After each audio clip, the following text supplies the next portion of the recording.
Uh-oh, guess what day it is? Guess what day it is? Huh? Anybody? Julie, hey, guess what day it is? Oh, come on, I know you can hear me. Mike. What day is it, Mike? Leslie, guess what today is? It's hump day. Woo-hoo! Ronnie, hurry.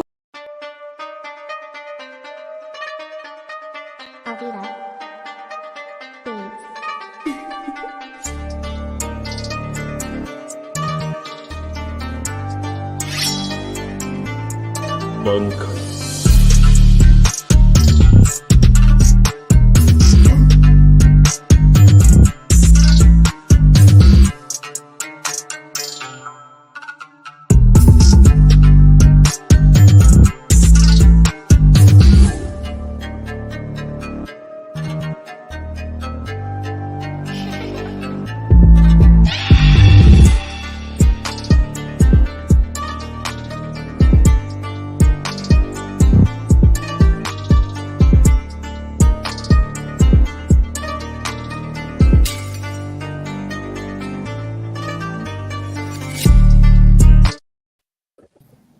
What is good? What is going on? And what is cracking? I am Philly Foothills, and I am back in another episode of East Meets West, where we try to bring you the best, and we're blessed to have you as the guest when it comes to our Philadelphia Eagles. Let's go. Welcome in, everybody. Welcome in. We are so very happy and glad to be back together as a group, because I'm here with my boys as always. Got AK Eagles of the AK Eagles podcast to my left. We got Gio from the 215, always keeping it live down below me. And we always got Big 3. I'm your host on Twitter, always keeping it real, always keeping it 100, keeping it fuego, like I like to say. But yes, we are so very thankful for each and every one of you, because like I always say, you guys are the food and the water to the channel. And without you, it does not continue to survive. So if you're feeling the vibe, please make sure that you like, share, comment, and subscribe to keep our dreams alive. We're triple live stream tonight. We're live not only on the Nest Out West out here in Cali, but we're live on AK's channel. We're live on Vic 3's channel. We would be live on Gio's channel as well, because he's got his own channel. Make sure you go check that out. But unfortunately, we only have 3 destinations at this point. So we need your help, guys. We need your help growing. We need your help with the subscriptions, with the watch hours, with all that good stuff. So keep doing your thing. We're going to keep doing ours, because we love doing this thing with you guys. We love doing this thing together as a group, because we are brothers from another mothers. You know what I'm saying? So yes, sir. Yes, sir. Let's go. Absolutely. Great to be. So glad to be back with my guys. Fuego, cut the music. Yes, sir. AK, Gio, Vic. What's up, brothers? How we doing? How we feeling? Hey, it's June 1st. OTAs have started. You know, how we feeling, my guys? Hey, what's going on, man? What's going on? Appreciate you guys coming in tonight. Thank you all for showing up, and thank you for supporting another episode of the East Meets West. And love being back here with my brothers. We had a week off, and it's felt like a long time. So ready to sit down and discuss this football and, see what we got going on. But, yeah, appreciate you guys so much. Thank you. Yeah, man. We've been out for 2 weeks now. You know what I'm saying? We've been dealing with our things. First of all, let me just be a good son first. Shout out to my mom for her birthday today. You know what I'm saying? Happy birthday, Mom. Love you. We give her the shout out right quick. That's the old Earth. That's who brought me here. So I got to say what's up to her. Mama 3, Mama Vic. Definitely yeah, happy man. birthday. Mama Vic 3, it's her birthday today, June 1st. There we go. Oh, yeah. Happy birthday. But yeah, man, for me, man, y'all haven't seen me for a couple of weeks, been dealing with some family things. And, my fellas above and around me, man, they've been holding me tight. So, first of all, appreciate you all, man. Thank you. No problem, man. Anytime. Yeah, man. But, hey, let's get into this show, man. Let's get happy. Let's get into this. Definitely. Gio, how you been doing, man? It's been, we talk always, usually on Twitter and things like that. It's good to be back with you and have us all back together again. Yes, sir. Let's get it. We're about to bring you some interesting news and everything that's been piling up with the Eagles lately. It's been quiet, but OTA this start. Ooh, I can't wait for the matchups. but it's light work. They supposedly what I heard that it's just a light practice or whatever and everything. But hey, let's get it. So, Yeah, we got BLSG in the building. One of our loyalist subscribers to all of our content. He's always usually the first one in the building, one of the first ones in the comment section. So salute to him always. Keep doing your thing, youngster. And yes, as always, fly Eagles fly. Absolutely, absolutely. Coach Dante, what's good, Coach? Appreciate you Oh, checking that's in. good. We got 8 That's in the the building goal right now. right there. Salute to the 8, as Coach always says. Salute to the chat.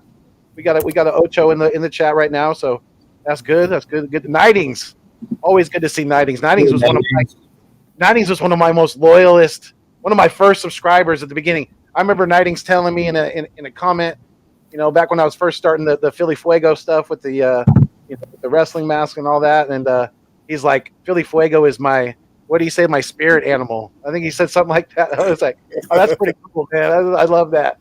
I bet Nightings remembers that too. So yes, it's cool. I'm glad to see Nightings is in the building. Yes, sir. Absolutely. 3 for 3. Yes, sir. Fuego. Absolutely fire. Yes, we got a dozen now in the chat. So yes, we're building. Let's go, guys. Appreciate each and every one. Hey, Absolutely. do us a solid. Retweet it. Send it out. Get the Right. word out. Word. Make sure you hit that like button for sure for everyone. Get that content out there. Make sure you hit that subscribe to each and every one. Appreciate you guys so much. Yeah. Yes, sir. Yeah. Let's get AK. AK, you're almost to what? 400. Yeah, I'm like 7 away, I think. Nice. Yeah, let's get AK to. Let's see if we can get him there by the end of this week. That'd be awesome, you guys. Like he said, share the content. We can't do it without each and every one of you. Like I always say, you guys are the food and the water. So keep doing your thing. We're gonna keep doing ours. And yeah, Nighting said, "What's good? What is going on? And what's cracking?" I am Philly Foothills, and I am back in another episode of East Meets West. Absolutely, dude. Appreciate you, definitely, very much so, very much so. Yes, I've been missing it as well. So it's good to be back in the back in the studio. Definitely. Man, whoever thought when we started this a year ago it'd be this right now? Right. You know, Have something special going. Definitely. just started out having fun. Grew to this. It's Mitch awesome. Kofsky, another great Eagles content creator, Philadelphia sports content creator. He covers the Sixers as well.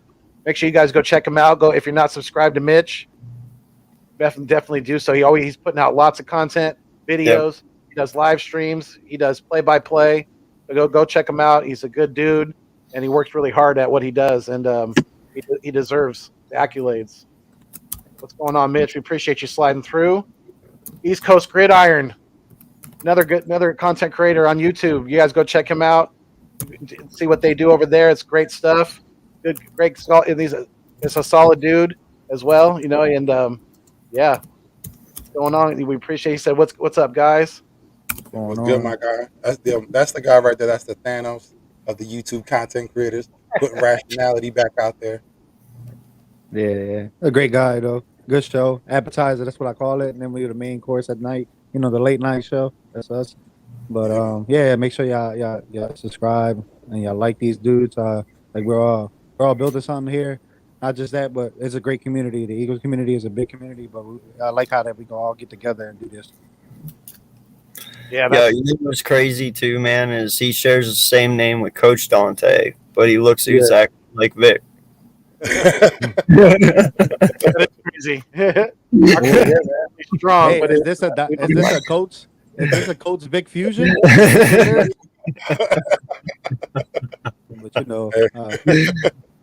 hey guys, today is June 1st, right? I appreciate that. Yes, sir. Yes, man. Thank you for the well wishes. The happy birthday wishes, I should say. Sorry, you got ahead of me on the chat already, Vic. Good job. Oh no, because I just saw it where they just came out the happy birthday. You damn cheater. Further AM, what's going on? He said, "Yo, what's good, fellas? Hope everyone is having a most excellent day." Yes, we hope you are, guys. We always hope you guys are happy, safe, and well, able to watch this live stream in a safe and peaceful setting. And yes, I hope everybody had a great day. It's been a pretty good Wednesday, I would say. Eagles Yeah. should cut Jalen Rager and save some money today. It's June 1st. Let's go, Eagles. Come on. We can save. Come on. It's savings day. Let's go. $2 million. Come on. Out of the 4 that you could trade him back in the day, but let's go. Come on. We need it. I said it at the end of last season, man. I don't ever want to see this kid in midnight green ever again. So, what's up, Key? Yes, what's going on, Key? How you doing? Shout out to Key in the building. She does great Philadelphia content as well. She covers multiple sports, and she's getting really good at making intros as well. She's getting very, very good at that. So definitely shout out to Key with the intros. They are straight. And also flavor. is killing it with her podcast with Coach Dante, the Fade 72nd away. podcast. They're getting it in, man. You know what I mean? The She's shout out. another name to look out for. Yep, absolutely. They're back. So, that's a good thing to watch. And, them two, when they collab, man, it's something great. But Yep. yeah, just Coach Dante and Key in the building. Make sure y'all subscribe to them too, man. They got something good with the Spotlight Sports Network out there. Shout out to them too as well. Also, me and Jerry Lee will be bringing back the late night show on Friday nights, and Key is also now a part of that as well. So it's going to now be me, Key, and Jerry Lee. Wow, that sounds like a band, but It sounds like a rhyming progression. me, Key, and Jerry Lee. It does. Oh shit! So yeah, definitely shout out to her, man. She's done fabulous work. Definitely. Scoob Doo, what's going on, Scoob? Appreciate you as well. That's good. Always. That's one of AK's loyal subscribers right there. Yes, yes. That's one of the original FU crew right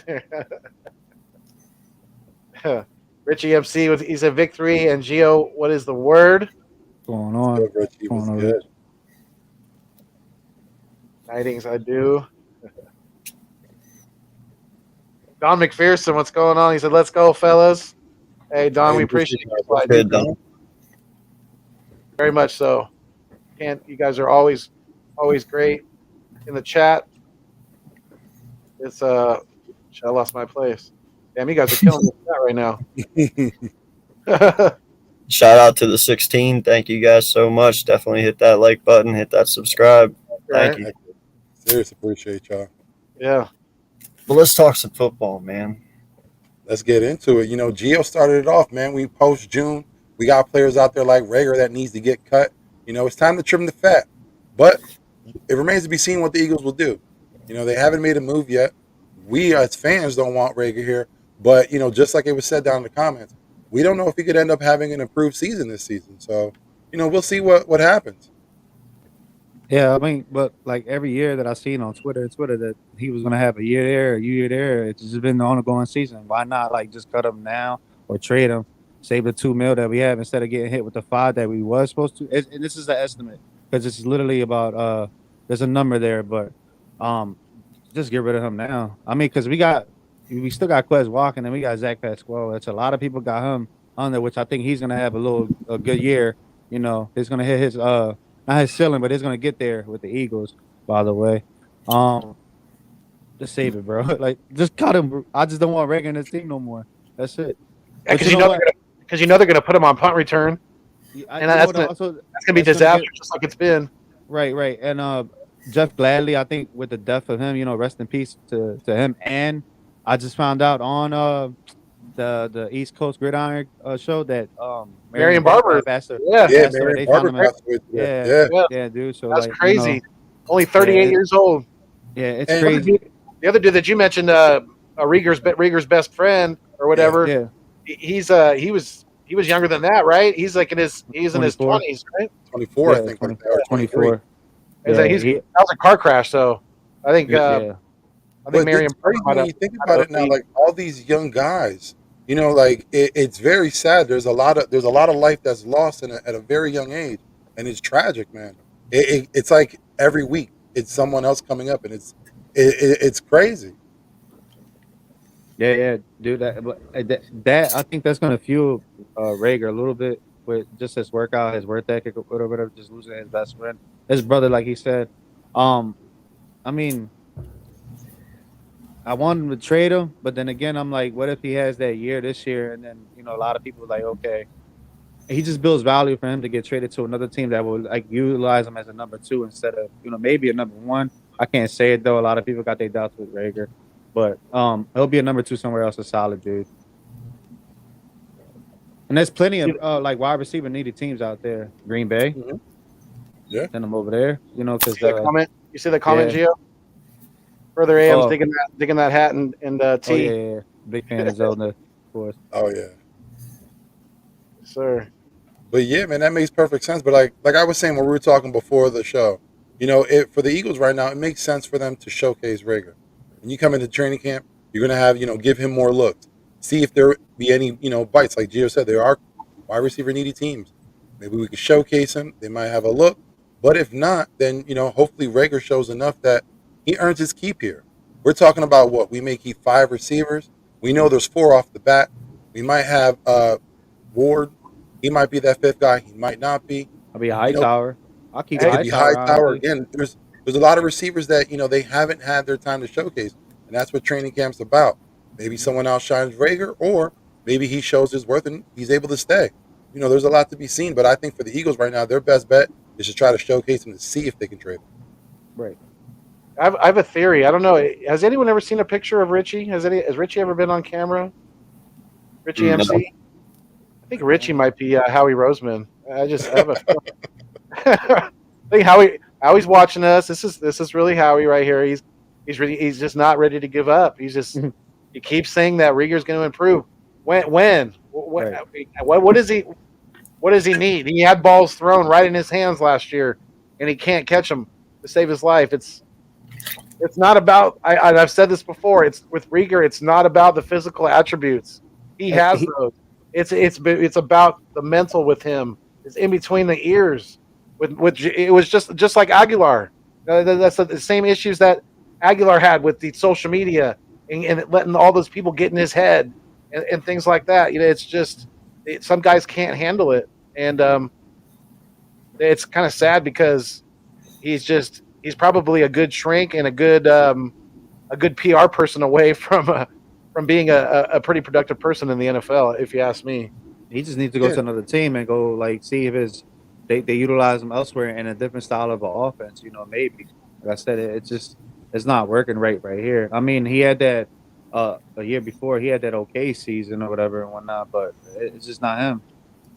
He's like topsy turvy. He's like the stock market. He goes up and goes down. Goes up and goes down. Like yeah. Well, just to play devil's advocate, what if it's not so much Rager? Because what if it's the fact that we're trying to hit home runs on guys who aren't really ready at the time? We talked about Nelson Aguilar, who was a first-round pick out of UFC. Maybe he wasn't ready to be the number 1 guy. He wasn't ready to have so much responsibility put on him. That's, I think, our issue. The fact that we're reaching on wide receivers instead of getting guys who come from, like we're doing now, from good programs who are used to winning, who have that pedigree, who have that, that talent, instead of trying to go and reach for a guy. Yeah, but something, man, and I can't even believe I'm going to be saying this, but, dude, we got more out of Nelson Aguilar than we've got out of Rager. Oh, yeah. I mean, come on, man. We were all bashing Nelson.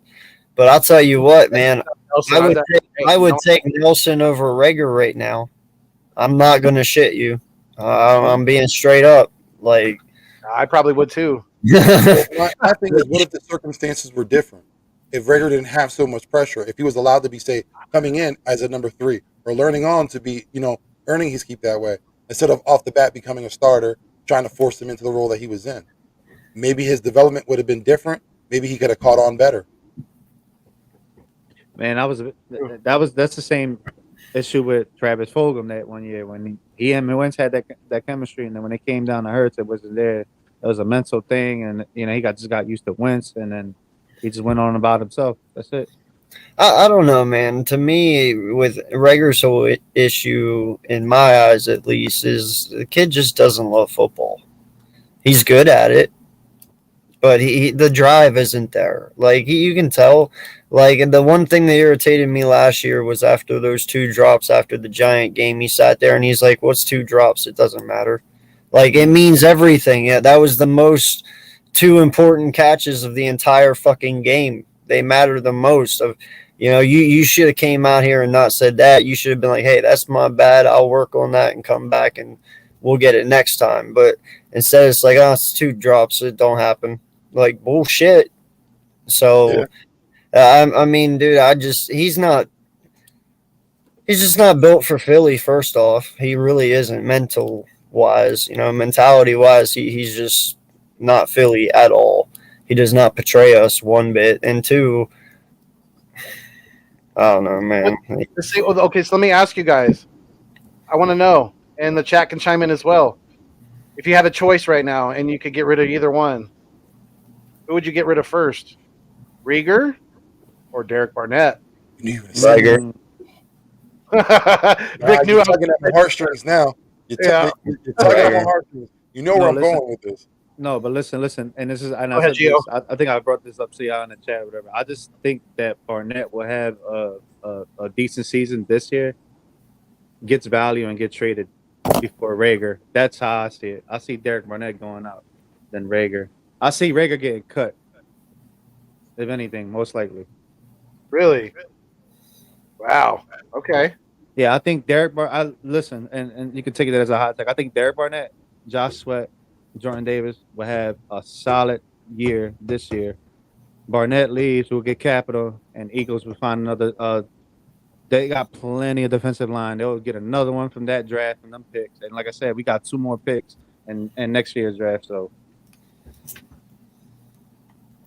yeah, I think right now it sucks for me to even say it, but yeah, I see Derek Barnett being more important to the Eagles than Jalen Rieger.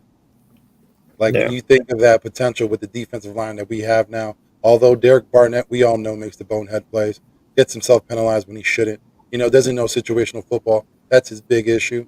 But again, with what's going on here, he could possibly flourish. I'm not saying that he's going to earn himself a contract to stay here and, continue on, but I think he may have a good season.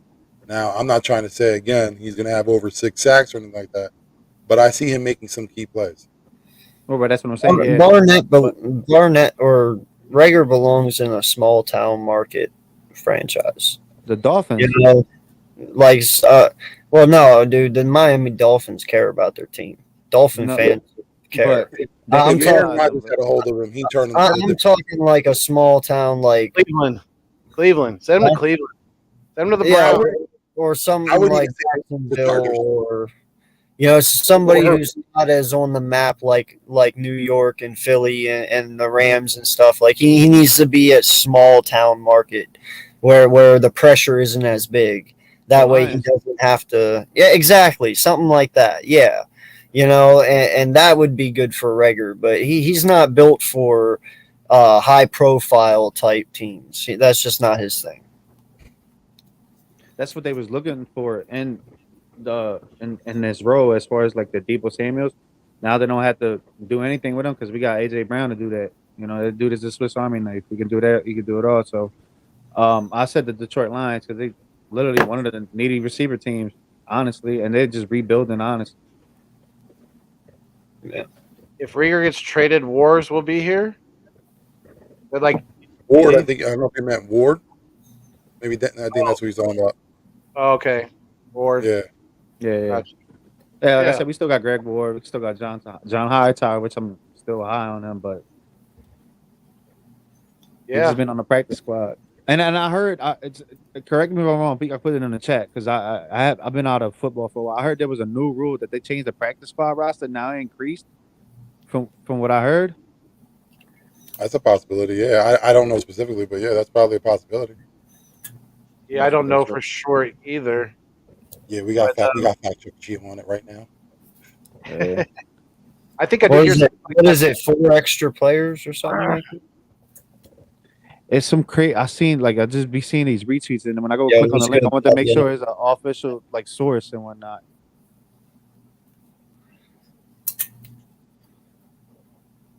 Randall the Handle 12 Talk. What's going on, Randall? Yeah, it's 12 players. That's good, Randall. Ravens. He says Rieger to the Ravens. Okay. That makes a lot of sense too. That'd be another team where they can, again, Lamar Jackson needs all the help he can get. We can always send him to the. I wouldn't be sweating sending him to the Giants or to the Commandos. You Well, know? like the teams that make sense, of course, we talk about like the Jets, the relationship with Joe Douglas, that makes sense. They still need receiver help. We talked about the Packers.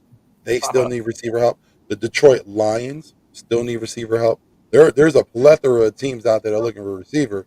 The thing is, Jalen Rager got to catch their interest. They got to catch their eye.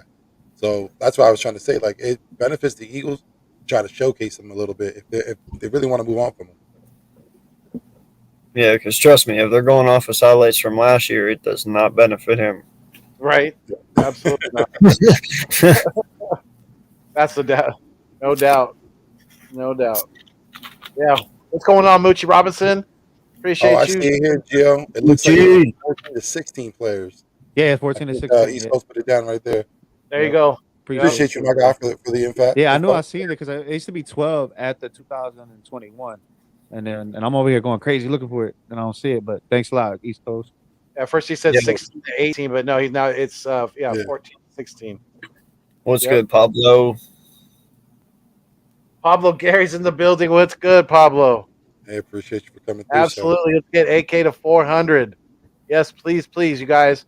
If you're already subscribed to his content, go to one of his videos, go to one of the pieces of content on his stream, share it on your social media, and let's get some people, some new people, some new blood to his channel and get them subscribed and get them locked in. Because I know we know lots of Eagles fans out there.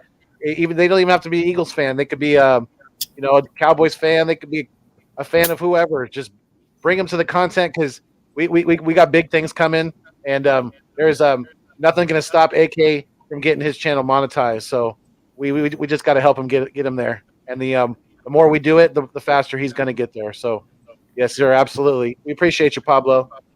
Appreciate you guys. Thank you. Hey, we appreciate you, my guy. We can't do this thing without you. Do what I can, man. So Since we had like the offensive side of the ball, how you think with this whole? I know we haven't talked about the whole James Bradbury signing or whatever. As far as with his like, he's an excellent zone cornerback. Like, how do you think he fits in this system? Like with Jonathan Gannon, like with this whole mysterious defense. We hearing rumors that is 3-4. We're going back to 3-4. We're gonna throw that in the packages. Now we're throwing these blitz packages with like the 4-4, the nickel, and all that. What you think? I think on paper right now, obviously they haven't played together yet, but I have a strong, of basically that we have the strongest, one of those, if not the strongest, one of the strongest three pieces in the NFL. And I said that in the description. With the addition of Bradbury, now that that just made our CB2 spot that much stronger.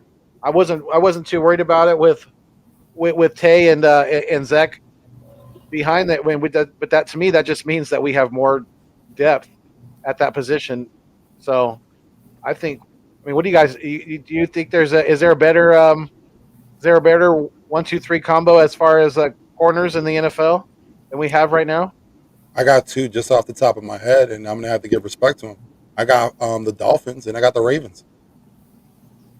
They got some fierce cornerbacks on their end. Okay. They don't have both teams don't have two good safeties. Both each have one. They have a second safety that's questionable. But even though with those two cornerbacks and those safeties, they're still formidable. yeah, even Buffalo. Yes, That's a good call too. Yeah. The Sorry, Packers. AK. The Packers are about to another team. Yeah, with Jair Alexander, Russell Douglas, and Yeah. Yeah. No, man. Listen, I'm not gonna sit here and say we have the best, but we have one of the best. And you're right. On paper, there's no reason all of us shouldn't be hyped about this. On paper, this team looks fantastic. We all are going to sit here and be very hyped about it, and as we should be, But Yeah, definitely that too. if all goes well, everything should be exactly what we hope. But with injuries, with certain things that happen, maybe the coaches and JG fall under pressure. Who knows? Maybe Hurts isn't the answer. Things can happen, but I don't see any of that happening. I'm going to go in with high expectations and hope for the best and expect the worst, but I don't think you can expect the worst in this case because there's just so much talent this year on both sides of the ball. It's really hard to question at this point. You know what I mean? Scooby makes a great point. I think they will test him. I mean, That's yeah. what happened in New York. Listen, that's a great point. That was one of the issues. If you notice, I've been talking about Bradbury for a year. I'm not saying that I'm a big fan or anything like that because, if anything, I question his abilities. At the beginning of the season, when we talked about what's that team that come up, that defense, a lot of people said the Giants. I questioned it because of Bradbury, because of back then Patrick Graham having to change the defense because of him. He's a great guy for the zone. He could work that, but his man skills, suspect. Well, here's my only take on that, man. Because with having a guy like James Bradbury as our CB2 this year, he's a lot different than what Nelson was last year. Yeah. He's a lot different. You should be able to play a lot more free roaming safeties this year than what you were able to last year, which will help him be able to play man coverage better because they'll be able to read and react to QBs rather than actually play a certain zone coverage in safety position. But it should help them and benefit them because even though Bradbury isn't the best, he's definitely an upgrade there. He can hold down his side of the field if necessary. So I just think he had a lot of pressure put on him last year in New York, and he didn't have the help that he needed. There was a lot put on him, is what I'm saying. So I think that's why he underachieved a lot last year because the team as a whole was just dying out there, man. So I think with a better team around him, the better he's going to be. Well, that's the thing too is that we don't necessarily. It's going to all depend on how much pressure our defensive line can get by themselves. We may not necessarily have to blitz that much.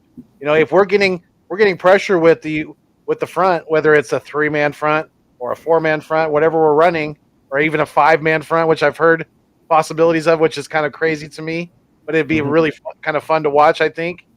But if the line's getting pressure from whether it's up the middle or it's from the edge, then we're not necessarily going to have to blitz that much, and that's just going to benefit us that much more. So, I mean, it's Gannon's obviously he's going to have to definitely be a little more aggressive than he was last year. That's for sure.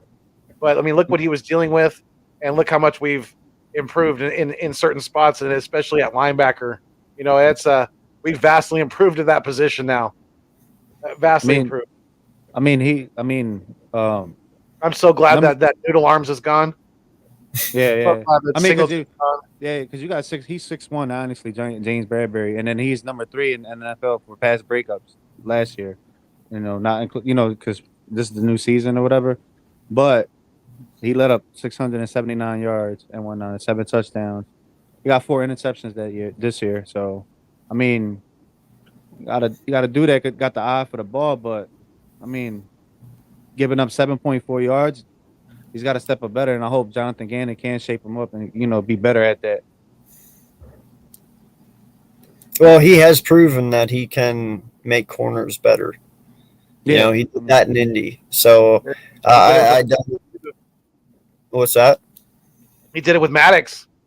Yeah, he did it with Xavier Rhodes in Minnesota, was it? No, Baltimore. Indianapolis. Good grief. Indianapolis, yeah. So, I mean, like he's shown that he can improve people's game. Was it? It was this year. What you said when they played the Vikings? Huh? I could look it up. To see what team that he said that What was the team that you? Oh, no. I was just saying, whenever Oh, okay. Xavier Rhodes had a down year, and then he got Yeah, and the Vikings. Yeah. then the When Coach Gannon was coaching him. and then he went to Indianapolis, and Gannon turned him around. You know, he had a pretty solid year under him, Mhm. is the point. You know, so Right. it's one of those things where he shows that he can get the best out of his corners. So I only expect Bradbury to do better, because that's what he's proven to get out of his players. He did shut down the 2 times that he played Devontae Smith. He shut him down the first game with 18 yards. He did give him a touchdown, and then Devontae put up 60 on him. His toughest opponent that year was Marquez Galloway from New Orleans Saints, and when he put up 80 yards on him, and when that's the only toughest. He only let him. He had 13% of the ball thrown at him, but he only targeted him 3 times. I don't know who the quarterback was. It Drew Brees at the time? Was Drew still the hunt on the? Yeah. Drew was still the quarterback. So I mean, Yeah. kind of good, but you let CD Lamb get 49 on you. I don't want to see that during the Eagles game at all. Well, the good thing about it, CD won't be covered by him. That's all there is left. Yeah.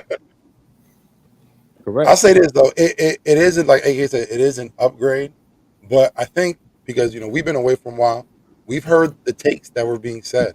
A lot of people were going a little too far. I think people need to temper their expectations, especially when it comes to this defensive backfield.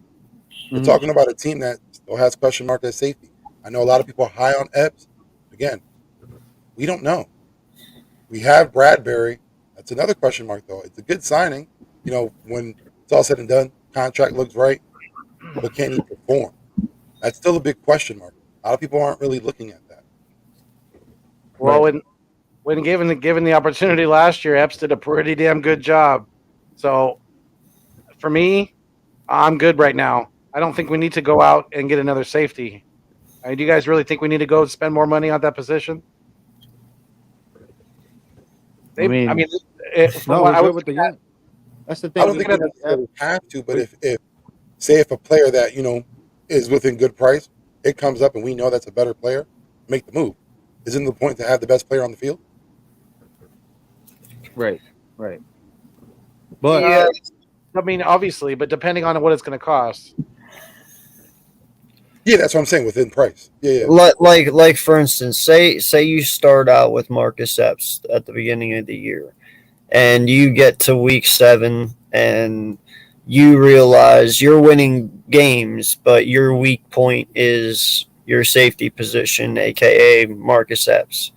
Then you go and you make a move, say for Chuck or for Bates or whoever's available at that time, and you bring someone in to solidify that up to keep making your run in the second half. But I mean, that's only if he's a weakness. If he's balling, then you have no reason to go and get anybody. But I'm with you. I believe Epps should get a chance. He's proven enough to me to show that he has what it takes to be a decent safety. He doesn't have to be a superstar, but the kid can tackle. He can make interceptions. He's at the right place at the right time, and he's built with a Madden truck stick. I mean, how much better can it get? So, I'm willing to give him a chance, man. Seriously. yeah, dude. After seeing him in the Las Vegas game, he put up 11 tackles, dude, and only let 19 yards on him. That's it. Once he did that in the Vegas game, bro, I was literally just sold on him because I wasn't really we need that help out there. But when Rodney went down, he did step up, and yeah, that dude can't hit. But a lot of people see this is the thing too. A lot of people they say his ceiling is gonna be like Brian Dawkins. They just need to not do that anymore, bro. Because Brian Dawkins was. I'd never seen the likes of him and Sean Taylor or whatever. Like I thought them two in the backfield was dangerous. But you can't compare him to Brian Dawkins. It's way too early, man. Yeah, no, that's an insult to Brian. You can't do that, dude. I believe I know that look, bro. I know that look. I feel you. 3 days. 3 days I'm rocking like 2 hours of sleep here. Oh shit. Prayers out to my guy, man. Nah, dude, I feel you. I've been there. I've done that. Like I told you, I spent the first 4 years of my life rocking my daughter. So it's crazy, man. Sometimes kids get what they want, but um, I'm getting laughed at right now. Getting laughed at. Yep. Yep. Tell them why don't you want to sleep. Yeah. So I like keeping everybody up. it'll get better, bro. It will. I want to pair him up with Jonathan Abrams. Yeah. Well, go ahead. I missed the baby. Oh no, she's Right there. here. I'm just waiting for her to get to. Yep. Say hi, Uncle Foothills. Say Hi, baby. Oh, but since Marcus Epps was on my top 5 players that need to improve during the OTAs with Isaac can't pronounce his name. Samalu. E.M.W. Isaac Samalu. Jalen Hurts is another one. Aaron Sipas and Derek Barnett, bro. They got to learn with the fouls and all that. He's got to take that bonehead that like Vic said earlier or whatever. But those are my top 5 guys that I was like in the OTAs that I want to see improve, especially Marcus Epps and Salmalo, because we have. So think about it. They're in their first full year together. This ain't their rookie season. None of the coaches, they got to put these pieces together, especially the offensive lineman. We got to find out what they're gonna do with Dillard. That's another one too. Honorable mention, honestly, during OTAs. The dude is jacked up right now. Don't know what he's slipping on or what he's drinking. But man, let's see this muscle in action. That's all I gotta say. Pause. But no, Stoutland got. He has to put the pieces together, whatever. Not just that. The whole coaching staff has to put pieces together. Not just Jonathan Gannon too as well. It's their first full year together again. Like I said, they got tape on everything. Let's ball out. Put the places together. Put the pieces together. Damn, I just got lost in the conversation with the whole lineman thing too, because I was literally about to say, the Driscoll and Dickerson situation. Dickerson and Mailata got to be on their own side together. That alone is their own brick wall. That's it. They're the bash bros right there. That's it. It's a brick wall on wheels. Right. Yeah. Then you can move, say, Malu and then Dylan and everything in between or whatever. And then Cam got to sit. I just want Cam to sit, man. A lot of people saying that we just got to get him in between something. Just let Kelsey ride out the full year. Let him teach Cam in the back, and that's it. But that's the one thing that I want to see, like during the preseason, how this offensive line, like the puzzles, is going to place in and whatnot. Because not just that, we got to improve the run blocking or whatever. Because we got JJ now playing tight end, which he's quote unquote the best run blocker we got as a receiver over there. So I also want to see how the hell he transitions in tight end. Maybe for the good, but he's another person like, we out. We got to get out of here. Yeah, definitely. I'm excited to see Cam Jurgens.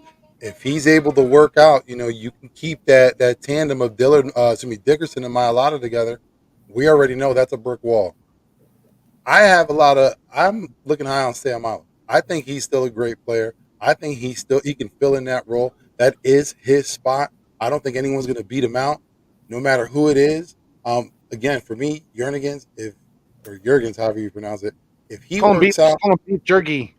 Yeah, right. if the man who wrestles a bull, works out, we're in a great position, because he could be a good backup. Then you have everyone else on the roster. We got our leaders. We know Lane Johnson. That's a stalwart right there.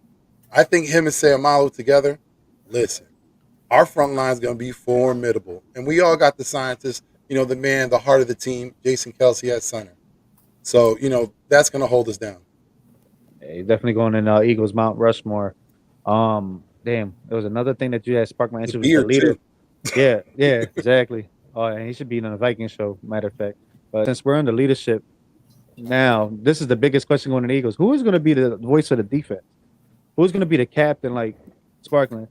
A lot of people saying BG, of course. This is his. He should be the voice, which I think so too.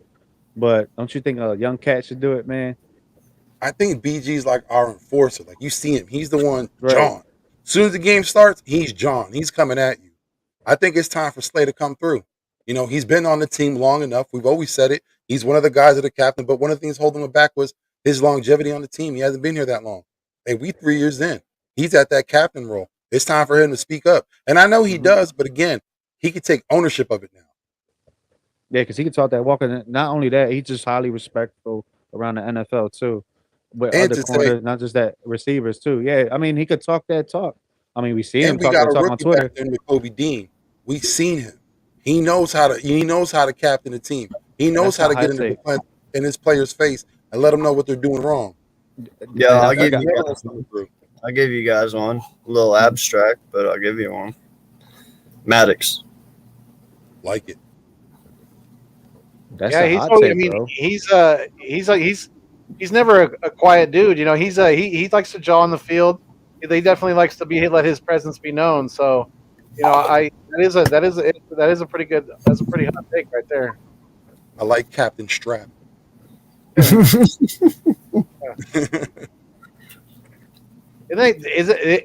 that Avante or not Avante, but Cravon LeBlanc? Wasn't that was his? Wasn't that his like Twitter handle? It was like @strap or something like that. It was like. I think he had the nickname Strap, but we all know that's when a defender can tighten up on a receiver, you strap them up. So that name right out there is for the open, and we all know Avante Maddox be locking down the slot. So Captain Strap it is. Yeah.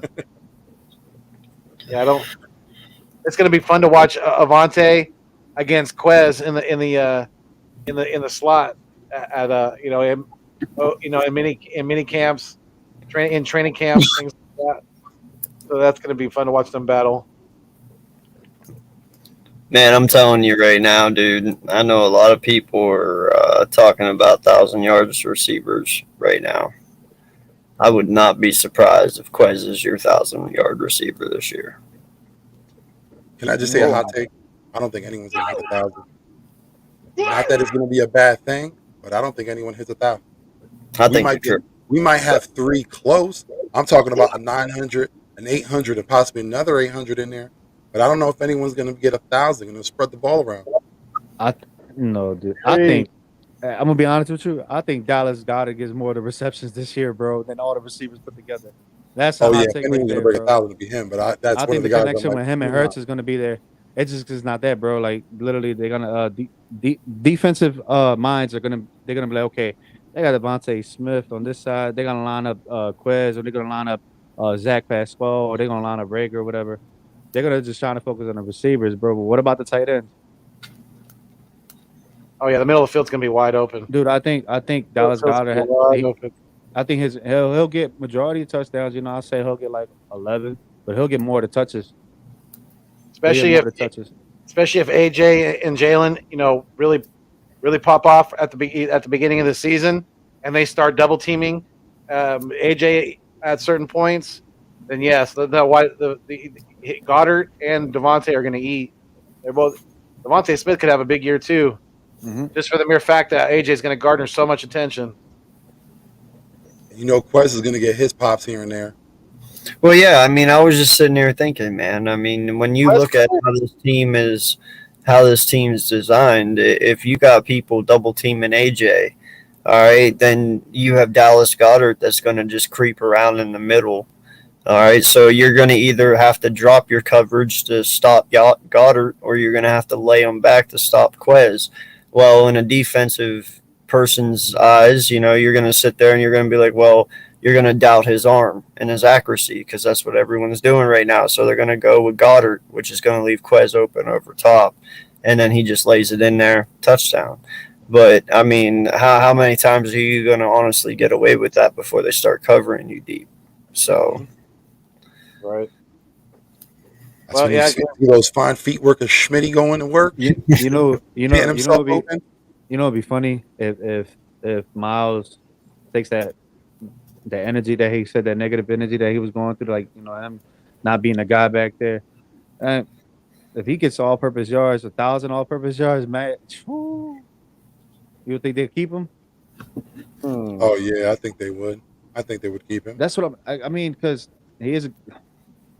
It's one less issue for them. They got a Right. running back. They have him within a reasonable price. It's one less issue taken off the list. Right, but he was less of an efficient this year, so I think the Hurts will utilize him more and whatever. Like I said, it's just we got too many weapons to spread the ball around. Honestly, dude. We got too many weapons for Miles Sanders to be getting the most touches at times. I think that would be absolutely stupid of us to do because we have A.J. Brown, we have Devontae Smith, like we were talking about Quez, we got Dallas Goedert. We need to make sure that we are not predictable when it comes to who we're getting the ball to. We need to utilize all our weapons, have a Swiss Army knife out there, have all our tools out and ready to attack, ready to take advantage of whatever the defense is going to give us. That's not true, Richie. Quez doesn't need to be on the outside. Cooper Kupp had 1,500 yards, and he's a slot receiver. He's a slot receiver. Yep, correct. Yeah. So You that's. can put them all around. I know, but I'm just saying, though. I mean, Cooper Kupp's a slot receiver, man. He had 1,500 yards, so no, that's false. You can have over 1,000 yards in the slot. Now, I'm not saying he's Cooper Kupp. Don't get me wrong. I'm just saying you can do it. Yeah. We're definitely not saying that. You know, he's far from Cooper Kupp. A lot of guys are because there's not a lot of Cooper Kupps out there. Can we say Cooper Kupp is the best all-around wide receiver? Right now. He's very important in the running game. We all know what he can do in the passing game. He eats up the middle. Definitely top three. Definitely top three. Yeah. Yeah, Scoob-Doo, absolutely. And we got to take advantage of our speed. We got to take advantage of how these guys work in the open field. And, yeah, I mean, hell, even if we got to steal some plays out of Tennessee's playbook from last year because A.J. Brown had some beautiful plays, you know, for that contested offense. balls at that. He had contested balls. Yeah. Like, he beat coverages with some of those. It's that Spider-Man catch radius that he's got, you know, crazy. But the most important thing is our quarterback got to do his work. He got to do his job. You got to get these guys the ball. He can't be like last year at the beginning of the season where he was focusing on a single receiver. We can't do that. You got to trust what you have. You got to spread that ball around. You got to learn to look safeties off too. Mm-hmm. You know, make them play your eyes, man. Fool them a little bit. Just don't stare them down like they're saying. Because if you're just staring them down, well, automatically you're just giving them exactly where you're going to go. And I'm sure something he'll be working on.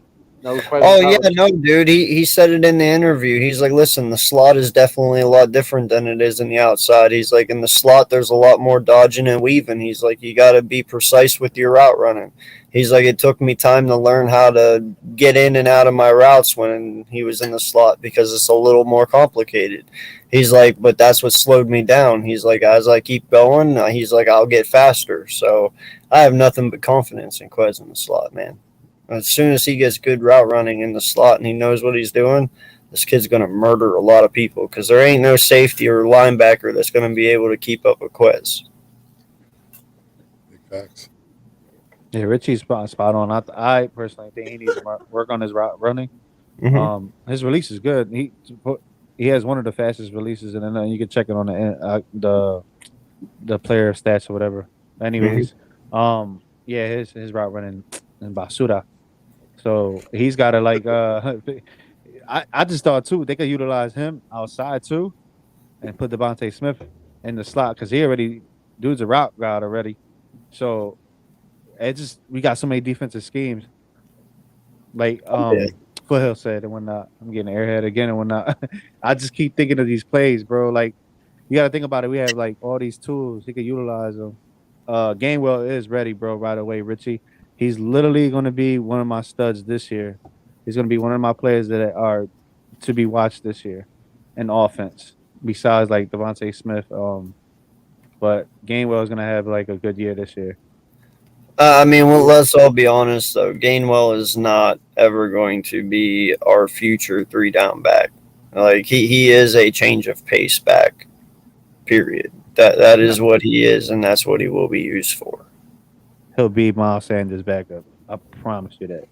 He'll either be the backup or he'll be the third down backup. No, that's not what I'm saying. Oh yeah. That's not what I'm saying. I'm Okay. saying, like, say Miles Sanders would be let go of next year. You're not he won't be that. Yeah, you're he's not not that handing running back one to Gainwell. He's not going to be your 3-down back. He's your change of pace back. He's kind of like your Darren Sproles-esque type back. Mm-hmm. You know, especially later in life. You know, you put him in there to get that little 6-yard boogie woogie going on because you're hard to take down. You know, but if you're asking me what the combo I would go with, it would be Miles Sanders and Kenny Brooks. I mean, listen, I understand Brooks is a rookie and he wasn't taken, but there was a lot of people who were undrafted free agents who should have been drafted, you know, and Brooks is one of them. He's not the fastest dude in the world. He's not the most powerful dude in the world. But I'll tell you, man, I have a lot of faith in this kid, and I think he is going to be good because I see a lot of Le'Veon Bell-esque running in him. And what I mean by that is he's very patient. You know, as soon as he gets the ball, he'll sit there and he'll let the hole open up, and then he exploits it, and he goes. You know, he'll break 40-yard runs. He will get caught, but, you know, he'll make it worth it. So he's got a lot of upside, man, and I expect a lot from him.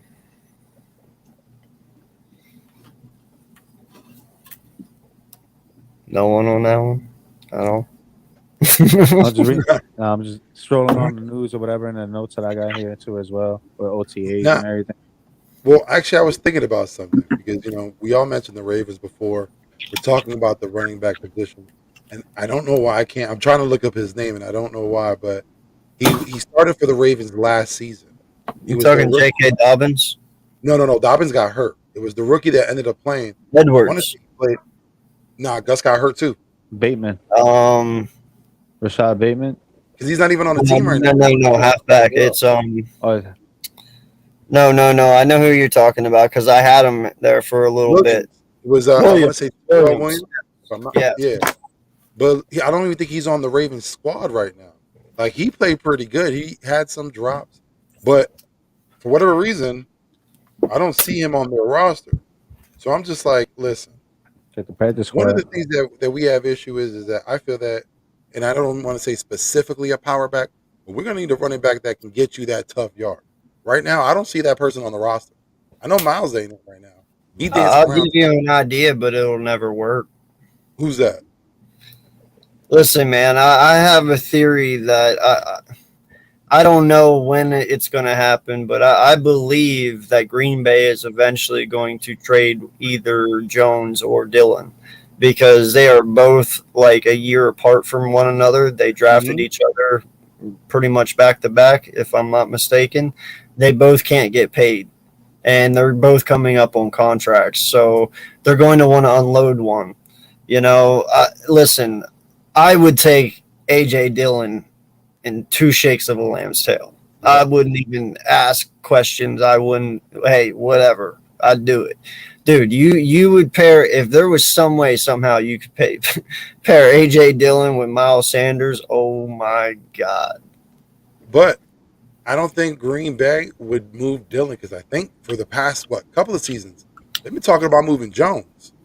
Hey, now, either one. That's what I said. Either one, bro. I'm not going to be picky here because they're both good. So, again, this is just a shot in the dark, and I know it won't happen. But just in that situation, if you can move Rager, somehow get Jones, you're set. Hell, at that point, if you're confident in Driscoll, man, maybe even throw Sayamalu in that deal. Yeah, well, yeah. Listen, if you got to sweeten the pot to get Jones, I wouldn't be mind. I wouldn't mind moving him along. But again, that's something that I doubt would happen. But if that opportunity presented itself, I think the Eagles should jump on that. I mean, listen, you want to talk about Howie Vision and all the moves he's made. That would make me a believer. You know what I mean? Like, that's his name. Sorry about that. It's got it in my head right now. Tyson Williams from the Ravens. Okay, well, it's close enough. That's kind of my point. One of them's going to be paid. One of them isn't. I mean, you could move A.J. Dillon right now and get a pretty good profit for him, I believe. AJ Dillon's proven enough, Jones has proven enough. That is a hard choice to who to go with, though. I won't lie, because I know AJ Dillon's younger, but dude, Jones is a stud. Yeah, but you see AJ Dillon when he runs through. I know, man. He's a Barry Sanders eyes. You know what I'm talking about when I say Barry Sanders eyes? Yeah, no, he's big old stud. tree trunks. Yeah, it's ridiculous. Like he ain't skip a leg day a day of his life. Yeah, I wonder who's got bigger thighs, him or Saquon. I'm gonna say him. I know, but they say it's Saquon. But yo, that boy's big. I ain't gonna lie. Yo, AJ Dillon is a big dude. That's a tree trunk of a man going around. He said they get rid of AJ before Aaron. What? Oh, for real? Hey. Yeah. Listen. Again, that's I'll take him. On goal I will take him. Yeah.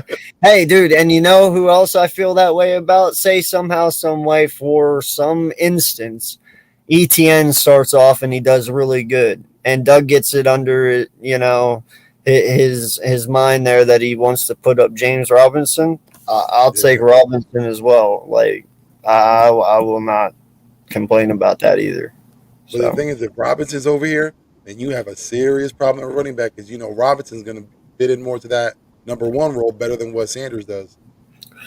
Is what it is, bro. I'm not picky. It's about the name on the front, not the one on the back. Oh, I agree. Until we're talking about running backs, I just think Jonathan Taylor will run the running back of the year this year. I think he'll be the number one back this year. I know you keep praising Najee Harris. I'm telling you, bro, Najee is the future. I'm telling you right now, that kid is the future of halfbacks. All of them coming up. Najee Harris is a stud. He doesn't outwork himself, though, because you've seen the amount of carries he got. If that keeps on happening, I give him maybe 3-4 years.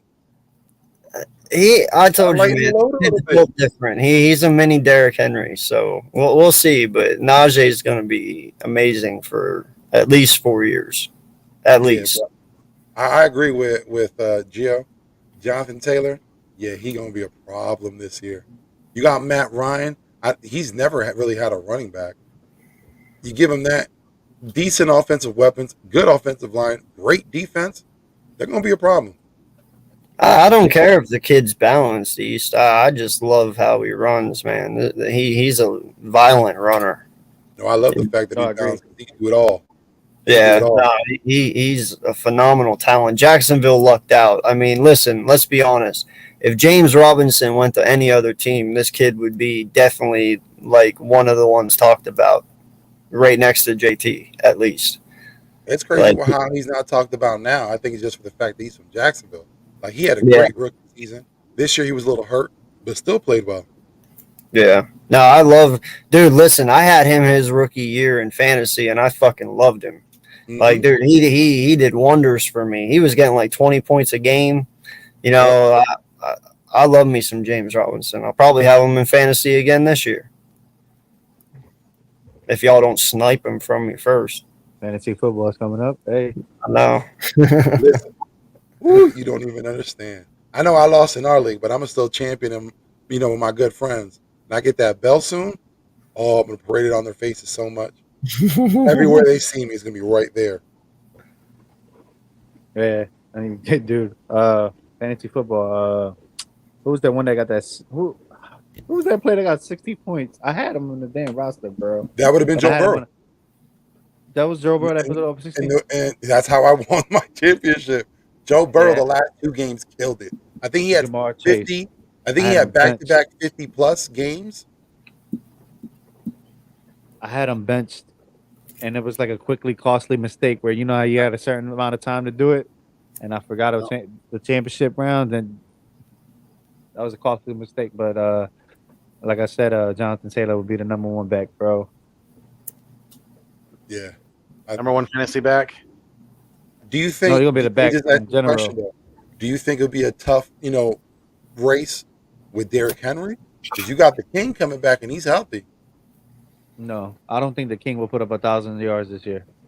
East, whenever I say violent, I mean, like he's violent, as in he's not easy to bring down.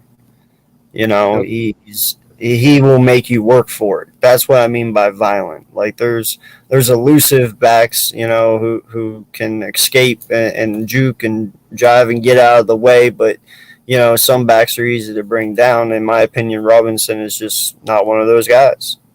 He Kind fights. of reminds me of a mix of Doug Martin and Work Done.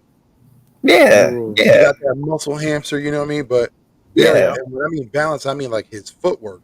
You know, you hit him and he has that perfect balance where he can still stay on his feet. It's Yeah, not that, you know, he's the hardest hitter. It's that my guy can stay balanced. Like he can keep it up. yeah, yeah. He's just a violent runner. Like it's hard to take him down. You know that's all. Yeah. Some guys are just more hungry that way. You know, I mean, like Smith the same way. yeah. Smith wasn't the fastest guy, but you can hit him. You know what I mean? He still stay on his feet. He'll take a couple of hits. Yeah, I Nordstrom is mean, down there. in my opinion, bro, it's not all about speed. If I had a team, in all honesty, bro, I would have a power back or a balance back, somebody who isn't the fastest but can take hits over speed any day. Like, dude, that's one thing I miss about this team is I said it in a tweet a couple of days ago. I miss LeGarrette Blunt. Yep. I was gonna say AJ I, Brown. That was a perfect listen, example. I'm a strong believer that us not having LeGarrette Blunt in 2018 is the reason we didn't go back to back because you know what? LeGarrette Blunt would have taken a lot of pressure off this offense. Yeah. He really would have, and you wouldn't have had. Who knows what would have happened? But I believe he was a very, very big contributor to 17, and that's something we've missed since then. You know, and that's something we need again. So Yeah, and We Blunt was an underrated locker room guy. You know, when he came yeah, from Oregon, he had that issue with the fight at Boise State. We all know about that. That hurt his draft stock. Came through with the Bucks, and the guy was a nonstop worker. We seen it when he came over here. I Helped us to mean, bring that championship. But the one thing yeah, that that he did great was he was a great locker room guy.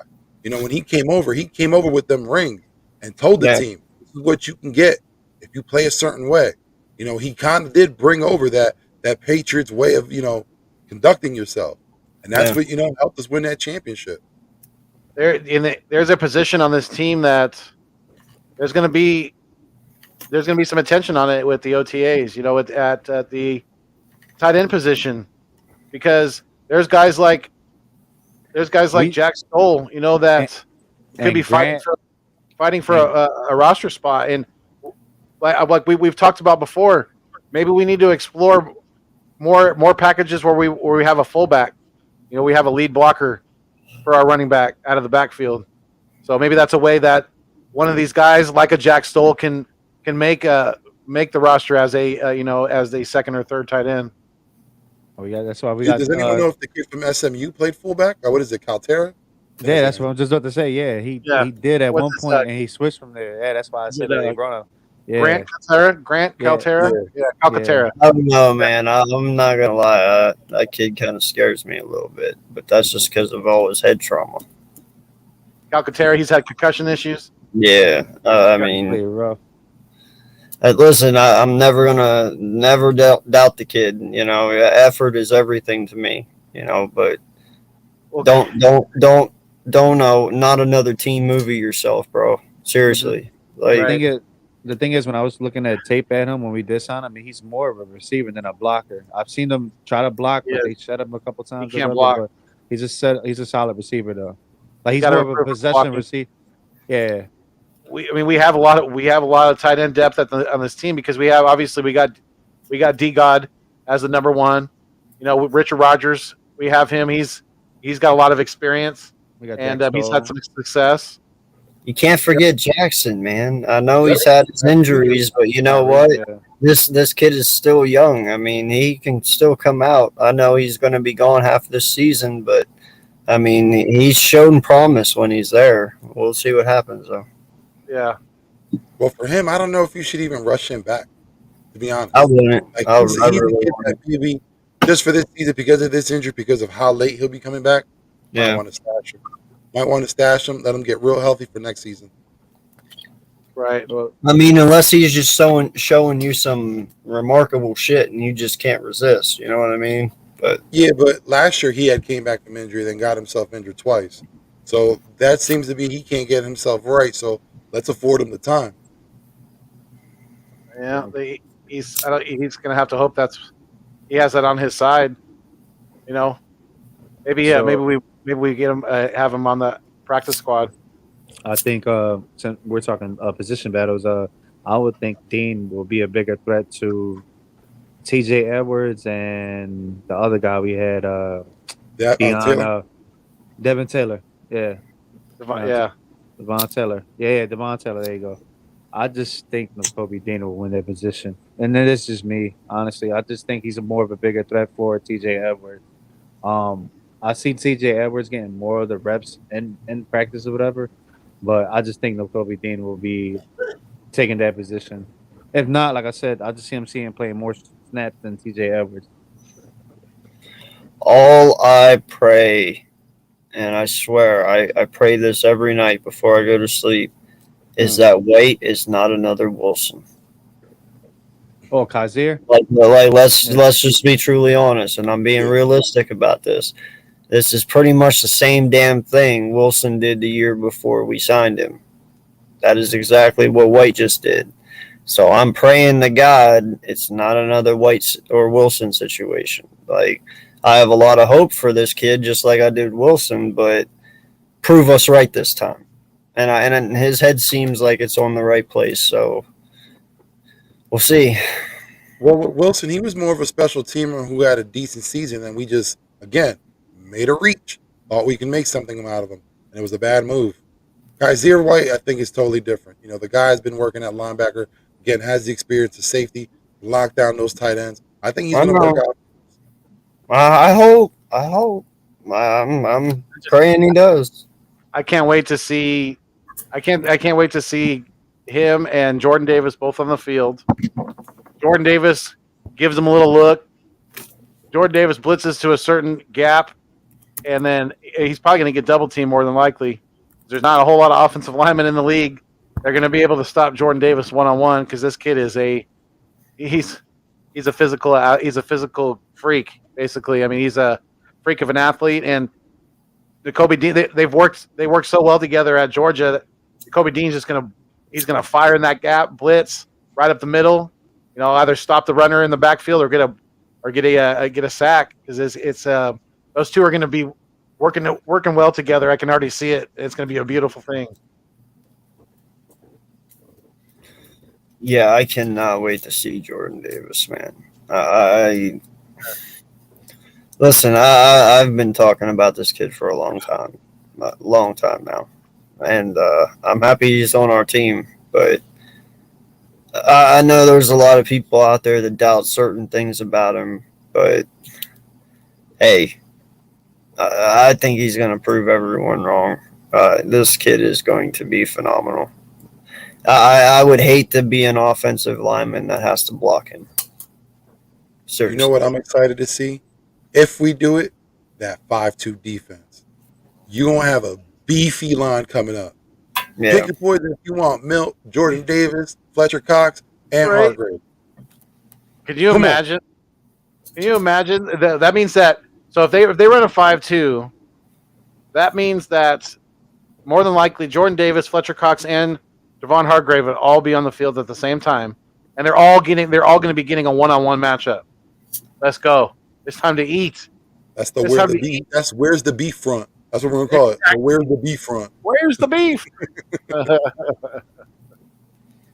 gotta do that. Now, other news too. I wrote notes down, like just copying everything, whatever. Yeah. Did you hear Jeffrey Lurie's son signed the role with the Eagles as a business and football strategy? Did see that. He has a business and football Eagles. operation strategy. And I said this. He's gonna be the new president. He's gonna take over his dad. It's not gonna be Howie Roseman like a lot of people say. No, I think his son is gonna be the heir to the throne. Well, there's been a lot of talk lately, you know, because of the move of Andy Weidel to Pittsburgh. And listen, they've been talking about, you know, the front office guys and, you know, females also, we got them in there, that have left the Eagles lately and what they've become when they've left the Eagles. We're losing a lot of talent. And it looks like Howie Roseman is acquiring a lot of positions, acquiring a lot of power. Mm-hmm. if the move is for Jeffrey Lurie's son to take over, I don't see that happening right now. Like I said, Howie Roseman has been turning over this personnel. We're getting, better scouting department. I think that's one thing that he's focusing on. We're getting people that can scout better. But again, when you see like Andy Weidel, just recently, the female that went over to the Browns, we had someone go over to the Vikings. Like we're losing guys left and right. Joe Douglas, another guy. Yeah, We're but you losing a know lot what of that top shows guys. me though, too, bro. Well, we What just was got that? Brandon Huff and the Steelers. We're though. doing the right thing. Right. Yeah, we Because if got- we're we losing gotta trade people him to too. other franchises, then that means we're actually producing really good people. If Right. they're willing to pick our pockets, It speaks you know? volumes about our franchise, about our But the thing organization. is, they're not really picking our pockets. They're leaving the Eagles. All these moves that were made were people leaving Philadelphia. Not that they were, plucked or anything. They decided to leave because they weren't given the opportunity to have more power. And it all comes down to control of the roster. Howie Roseman has that locked down, and he's not letting it go. Bro, I told you I've been high on Pittsburgh this whole year. You guys have known that. And it's not because it's just my wife's team. No, I'm high on it for other reasons. But, dude, now Andy Weidell's over there. Dude, he's only going to make that fucking team better. Truly. Wait, what? Yeah, but Hold Nakobe Dean can blitz too. Don't be surprised if they have him in packages where he's on the outside as a linebacker, blitzing from the outside because you're right. Travon Walker and the other some other pieces on Georgia were the ones blitzing more, but you don't sleep on Nakobe Dean though. Don't sleep on Nakobe Dean. Real quick, let me just say this right now. Yo, T's and P's out to the people in Tulsa, Oklahoma. Y'all just had to go through a ridiculous tragedy. My heart goes out to everyone out there. Wait, what? What happened? There was another mass shooting, 5 dead in Tulsa. Oh, Oh man. man, yeah, stop. Like it got like when is enough enough? For real, when is enough enough? For those extremists, for those whack jobs out there, it's never enough. And the crazy thing, I'm not trying to get political or nothing like that, but Trust me. at one point, us as Americans got to take a look at ourselves because we allow this to happen. We allow this by allowing ourselves to vote for the same people over and over again that do nothing to advance this country. We got to stop that shit now. I'll get off my soapbox and won't get political. Bro, I'm sorry, but I just gotta say this real quick. That is way too many mass shootings in a row to be coincidental at this point. You know what I'm saying? Like something's up. It's not. Come on. Huh? It's not coincidental. I don't think it is. Dude, something's up. It's crazy, bro. Almost makes you scared to even walk the fuck outside anymore. Seriously. And it's crazy. And the only reason why this is happening because people's pockets are getting lined every day. You know what I mean? Like right now, there's a national NRA rally. You know what's the one thing you can't have in an NRA rally? Gun. You want to know why? Because they know people are dumb enough to shoot that up. The NRA won't say it out loud, but again, look it up. You can't even take a gun to an NRA rally. Why is that? You're fine with having guns all around, but when it comes to your rallies, you can't have them there? Sounds suspicious. Yo, did you guys see that new TikTok thing that dads are doing right now where they take their 12-year-old son, they take him to a bar, try to get him a shot. They say, no, are you fucking serious? No, get out of here. Takes him in to try and buy cigarettes. They're like, no, get out of here and stuff like that. After all it's said and done, he goes and they go to a gun show. And he walks up to the guy and he's like, hey, my son's interested in your AR-15. He's like, oh, yeah, man, here, check this out. And he actually starts showing the kid how to use it and shit. And the dad buys it and he turns around. And after he buys it, he goes, and that's what's wrong with fucking America today. we value our guns and the people that want to keep guns more than the lives that you're trying to so-called protect. Yeah, definitely prayers out to the families that have gone through that tragedy. Another pointless tragedy. It's I crazy. don't even know what to say anymore, man. Hey, It's Mitch not McConnell, that that's on you and all your friends. Papa crazy. Sor, what's going on, man? Welcome to the live stream. Sorry, I had to be on Hey, a what's little up, Papa? somber note here. Yeah, I was just like, I'm just gonna sit here. I was like, now's not a good time to chime in. And no lie, Papa, I feel bad for you, man, because I know you are a gun guy, and I'm not even wasn't even talking about that. but I was my just like, point this is was not a though, good topic to come in on. I know my whole point though is people like these fucking idiots. I'm gonna say 100%. that make people like you look bad. You know, you gun advocates out there that don't do wrong with your guns, that actually have them because it's just a hobby and you like collecting guns. It makes you guys truly look bad. Now everyone who owns guns automatically is bad. Like, dude, I have a shit ton of hunting rifles, but I don't plan on using them the way these dumbasses are.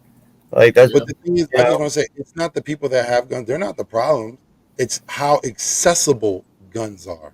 That's Yeah. the issue. People Right. who have them, those people like Papa, they're responsible. I mean, those people, but at the same time, it's how accessible, how ridiculously accessible it And is what- to have a and certain types of guns that are ridiculously accessible that shouldn't be, in my opinion, to the general public for reasons like this. You know, Let's there keep it should be 1,000 people. We all don't need to be Rambo. there should be We all don't need like an armory. We don't need that. Right. The Russians ain't coming in like that. And if they are, you still gonna get knocked out. Let's be honest. You can have all that, and an army will still take you out. and there You're needs to not an be army of one. there needs to be a way deeper of a background check on people getting these. You know, if we're going to continue to have access to fully automatic weapons, then we have to do our due diligence and really make sure we know who we're giving these guns to.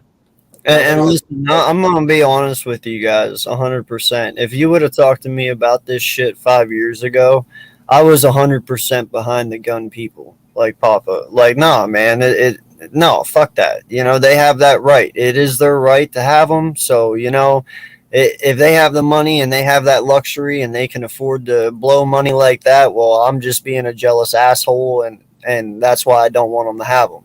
You know, but now, bro, this is just getting fucking out of hand. Like, at this point, I'm like, I don't even give a shit anymore. Take them all. Like, if it saves kids' lives, if it saves innocent people's lives, people who should not have been dead today or yesterday or the day before, hey, it is what it is at this point, man. I don't even give a fuck anymore. You know, let me chime in on this. I think there should be like a depot for guns. You know what I mean? Like, if we're getting attacked, you know what I mean? There should be a depot for where the guns are. You know, and that's the time when you can go get a gun. You know, like, Not a bad idea. yeah, and you know they should also definitely be doing way more deep dives into people's, you know, for like, you know, crazy people. You know what I mean? You Mental gotta health. be tested. Yes. Yeah. Yes. You should be tested like every 6 months for mental health or something like that. You know what I mean? At a yearly basis. Yeah, the thing because about people do mental health, change too. You can't I don't- constantly blame it on mental health because that's not even a good look for mental health. Because a lot of times, yeah, I understand the saying you are crazy, do something, but these motherfuckers are rationally thinking about this. There is nothing, you know, nothing that's in that insane mind because they're schizophrenic. That's not the case. You're putting a bad light on mental health and you're just covering it up by saying it's mental health. No, the problem is, like I said before, the accessibility of guns. That's all it is. Yeah. Well, you can say that, Vic, but you can't sit there and tell me that you have to be some sort of mental to do what these guys are doing. No, that's what I'm saying. Like, yeah, I That's not- understand the saying. Like, you have to be sick Like- to do it. What I'm saying is they automatically say, oh, it's because, no, it's because they had an agenda. They wanted to do something. They wanted to prove something, or they wanted to get a message out there. That's Okay, why but if they're they doing do have, but Vic, if they do have a mental disability, a mental illness, and there's a lack of resources or that they're in their community, then don't you think that if they had those resources more accessible to them, maybe they wouldn't be so likely to commit a heinous crime like this? They do, but you can't continue to call hate a mental issue. You can't do it. Hate is just what it is. Hate. Oh, absolutely. No, yeah. I mean, you can't 100% say it's all a mental issue. Absolutely not. But I think that the lack of of mental support in this country is a big reason for these things happening. Obviously a combination of that, and yes, of course, the accessibility to the guns, to the types of weapons that these guys are using is just it's asinine to me. It absolutely is. No, They should- yeah, Yeah, and I there should agree. be other And, things too going that is on. my the whole mental part of it is the fact that you were okay with going in and shooting people. That's what makes you fucking mental. Because that's not what a normal person fucking thinks. If somebody pisses me off, I don't instantly go up to the fucking skies and be like, I'm just gonna kill everyone. That is not my first fucking thought. Like, I'm sorry, you're mental if you fucking go that far. Because no normal It's people. There's It's 395 kids like Eagles Champ. It's the kids like Eagles Champ that goes and does shit like that. Yeah, that's wild. Bro, I never mind. Yeah. But now, like I was saying, like the crazy thing is, there's God, I 395 almost here, touched it. and I there's was about, right what, there. 2 times I the was amount of right guns. Damn. Excuse me. I didn't realize this was fight night. Shit. Yeah, I'm not gonna say nothing on Eagles Champ. Like that's wild. Oh, he Let me almost just got leave it me. He almost got me. it's Why are you not? there is some signs of mental instability there. That's for sure. I'll just say that. I'll say that. I'm not a professional. I only play when on TV. Exactly. What did East Coast Gridiron say? He said, "My dad was an Army Ranger. Said if you want a gun, you get a handgun with 1 clip, and if you can't protect your family with 12 bullets or 12 to 15 bullets, you shouldn't have a gun." Absolutely. I You know, 100% I agree with that. Yes. Absolutely. Yeah. Because if I don't own a gun, but if I was to get a gun, it would just be something simple, something to protect myself, to protect my family, and that's it. I don't need to be What? No. like Vic said earlier. I don't need to be freaking Rambo, man. I'm not Commando. I'm not Arnold Schwarzenegger with Radon Chong on my shoulder. I'm not You that don't guy. need a 50 cal. It's not necessary. You really don't need all that. No. No. you don't. Like, listen, there's 2 ways this works. Either all the guns go away or every family gets 1 gun and 1 clip. And that way you know what you're getting into. If you're dumb enough to break into someone's house, you automatically know, well, they got a clip and they got a gun. I'm dead. So It's just human nature. Because look, when you look at other countries, like take England for instance, they have a no gun policy, they have no gun tolerance. But yet when you hear about it, they have stabbings. People are going to do whatever they need to do to hurt each other. That's just it. yeah, for That's sure. what you do. Yeah, Human like nature is fucked. Like everybody in Chicago with RPGs. Have you seen that on YouTube? Like they That's getting wild. caught with RPGs. Like we're talking like, Wait, what? yeah, dude, look it up on YouTube. There's literally Who people is? flexing RPGs. They probably Who the was? people that yeah, look, Britain? you- I ain't done that yet. All right. Wait, Yeah, they are have you talking RPGs. in Britain? No, we're talking Chicago. about Chicago. Britain can't Oh, do that shit. whoa. Holy crap. Yeah, Chicago's worse than First Fallujah. off, props to whoever can afford an RPG. Thanks, 'Cause Obama. I ain't got that money to be slinging around. It's probably like 2 stacks. I don't care. I still ain't got that Oh, money no. to be throwing around. Not with gas prices. Fuck that. Well, that's what I'm saying. That's probably more like 5 grand. That's probably Thanks, like 5 stacks. It's more of a sense. I don't usually like talk about guns or whatever because my best friend literally died in front of me. Like this is 1, 2. That's like why I get PTSD at night sometimes as well too. And 3, I can't own a gun because I have mental health issues that I go see a therapist. So that's another thing too. They do have valid checkpoints when you do come up and you go to a gun because I've tried it just to test it out there. They stopped me. They put up a number when I had give them my license or whatever. Yeah, it came up as a red flag. But only if you're on the if it's been documented. You trying to Yeah. get it legal, but there's other people who ways. need to help. get But there's other ways around it. Yeah, It's never been documented. but No, yeah, that's what I'm I saying. love It's this. easy to I get a love gun this. from a black It is market harder. instead of a store. It is harder to get a loan than a gun.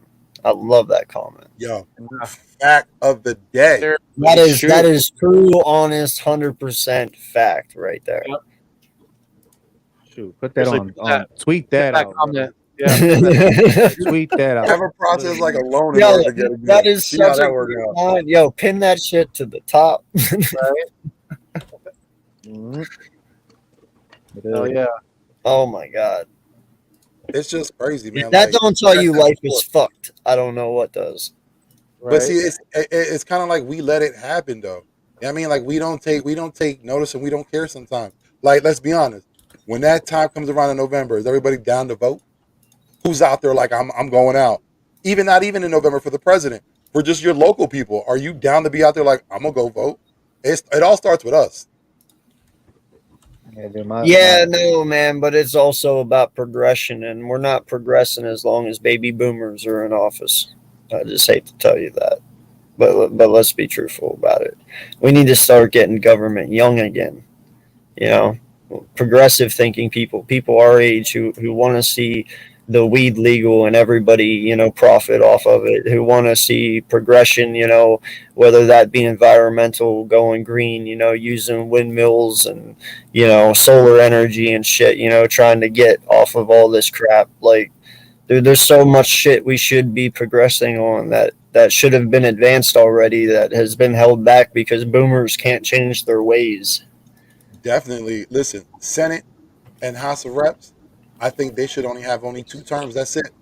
I know it's every You 2 should years. not be in at That's right. 90 years old, bro. No lie. Yep. You should not be in at 90 years old. That is You get way 2 too terms fucking just like old. a president, and you're out. That's it. And also, I honestly thinking this is something that might be controversial. You need to have a law degree. Fuck that business shit, because that business mentality is ruining America right now. I get it. You got to run it sometimes like it's a corporation, but guess what? It's not. We're talking about lives in America. It's not a business. Yeah, Well, you're there's muted. another thing too. That's really big that needs to be taken out, and that's lobbying. Lobbyists That need to go. I mean, that's the biggest problem in American voting. It really And is. there should be a cap on campaigning. You shouldn't be able to spend $2 billion for fucking campaigns. That's ridiculous. Not only that, hold there on, should man. be Let's be honest. They there don't should spend be none of that money like that. They keep it for and themselves. there needs to be Right. there needs to be a damn cap on how much these dirtbags politicians are making each year. You know what I'm saying? Like, It's they make way too much money for doing absolutely damn near effing nothing. You know, Well, they that's sit where the around. lobbyists come in. Yeah, And they stay you're on the right. table under the table money. You know what I'm saying? Like, oh well, if you go for this law, we'll give you this amount of money. yep. Yeah, bullshit. Well, you know what? That's what I'm Here's saying. the Like, we thing. got to start with us first because none of that changes unless we make those changes.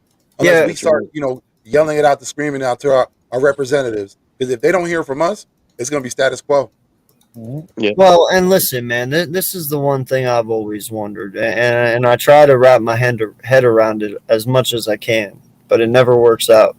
Maybe I don't get high enough. I don't know. But this is the thing. We sit here and we elect these politicians who literally are born with silver spoons in their mouth.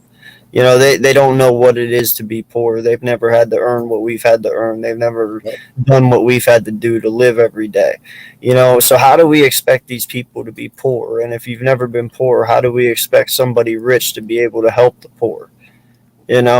Like when you want to talk about change, when you want to talk about increasing and equaling out the the debt to income ratio, you need to have somebody who's been poor in office to understand what it's like to be poor, to be able to change that. Nobody rich their whole life is going to be able to change shit for us because they don't know what it is like to be us.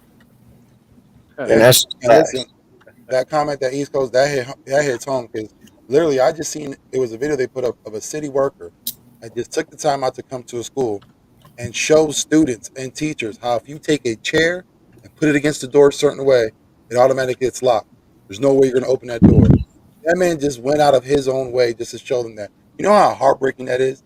That we have just regular people showing kids how to lock a door so that way a school shooter doesn't come in. That's wild. Just like he said, when I do was a you kid, know how wild we it had, is? We even got to do that. Let's just be yeah, honest. That's just the fact that we got to even do this. That we even got to teach our kids how to protect themselves from school shootings. Yeah, That's fucking crazy. in some states they're building like bulletproof shelters that the students can go into that are in the classrooms, and that's just insane. That's more resources that we're pouring into things that we shouldn't have to. You know, it's whether you have to put more armed guards at schools or you have to put teachers through thorough background checks and have teachers carry if they want to. You know, that's going to deter a lot of people from staying away from school. My But kids the thing that's crazy is, like, I even told my wife last night, like, we're going to come to a point where schools and just the classrooms themselves are going to be made bulletproof glass. There's not going to be any way you can get through the, cement walls. All that's going to happen. Like a When your prison. kids go to school, the door automatically locks behind them. It's not getting open for 45 minutes. That's Bro, the you way know, it's What going to was that have movie?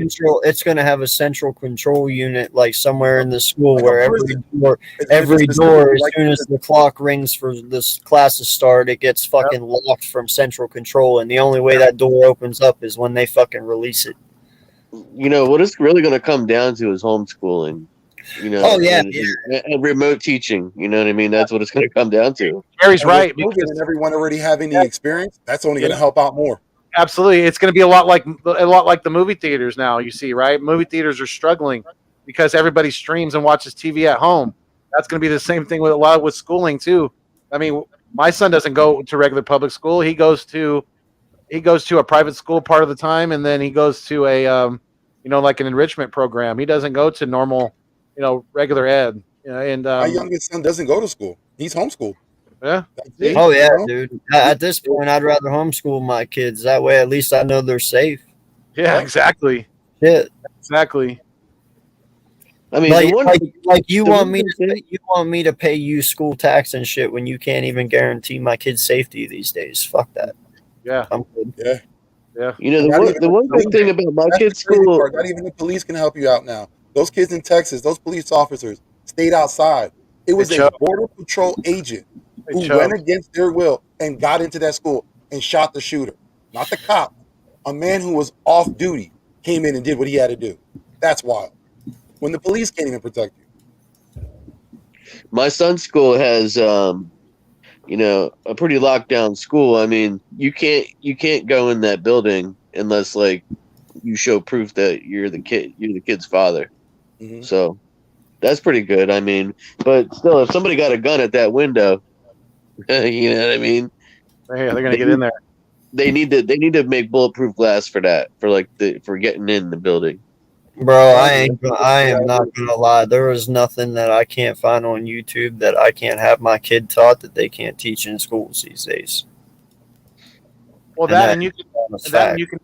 you can dictate on what your kid's learning. You know, it could be more real life education as opposed to just the regular education that they stuff down our throats. You know, that they have for years. Yeah, they changed all that. When I was going to high school, we had OSHA classes where we was chopping wood. We was learning like work studies, bro, and like we were going out. That's what I'm saying. I heard across the nation that they took out a VOTEC programs from a lot of high schools, which Because is of wild. OSHA took them out because of the safety concerns. It was like back in the day, dude. Like I seen somebody cut their finger off in saw class and wood class, dude. Just get better Who teachers. didn't That's go why. to a wood shop class that didn't have a teacher like this? Yeah, did? that's what I'm saying. It's like stay away from the bandsaw. I told you, stay away from the bandsaw. It's a hazard of the job. Listen.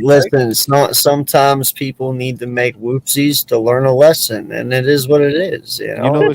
You know what's crazy? And Hey, listen, in a polite way. In the mean way, you can't fix Shout out to stupid. Mr. Abel. All right, like Look, you cut off your thingy with a bandsaw. That ain't no whoopsie. listen. You that's know good. you know that thing rotating listen. is fucking sharp as shit. If you cut your damn finger off, that's on you. All right, I'm serious. Like That's a great idea by East Coast Gridiron. That's a good. great idea. Great idea. It's creating jobs. It would benefit the veterans coming back from being in the military. Absolutely. I got a As long- perfect name for that too, because that's the Wish a Motherfucker Wood Project.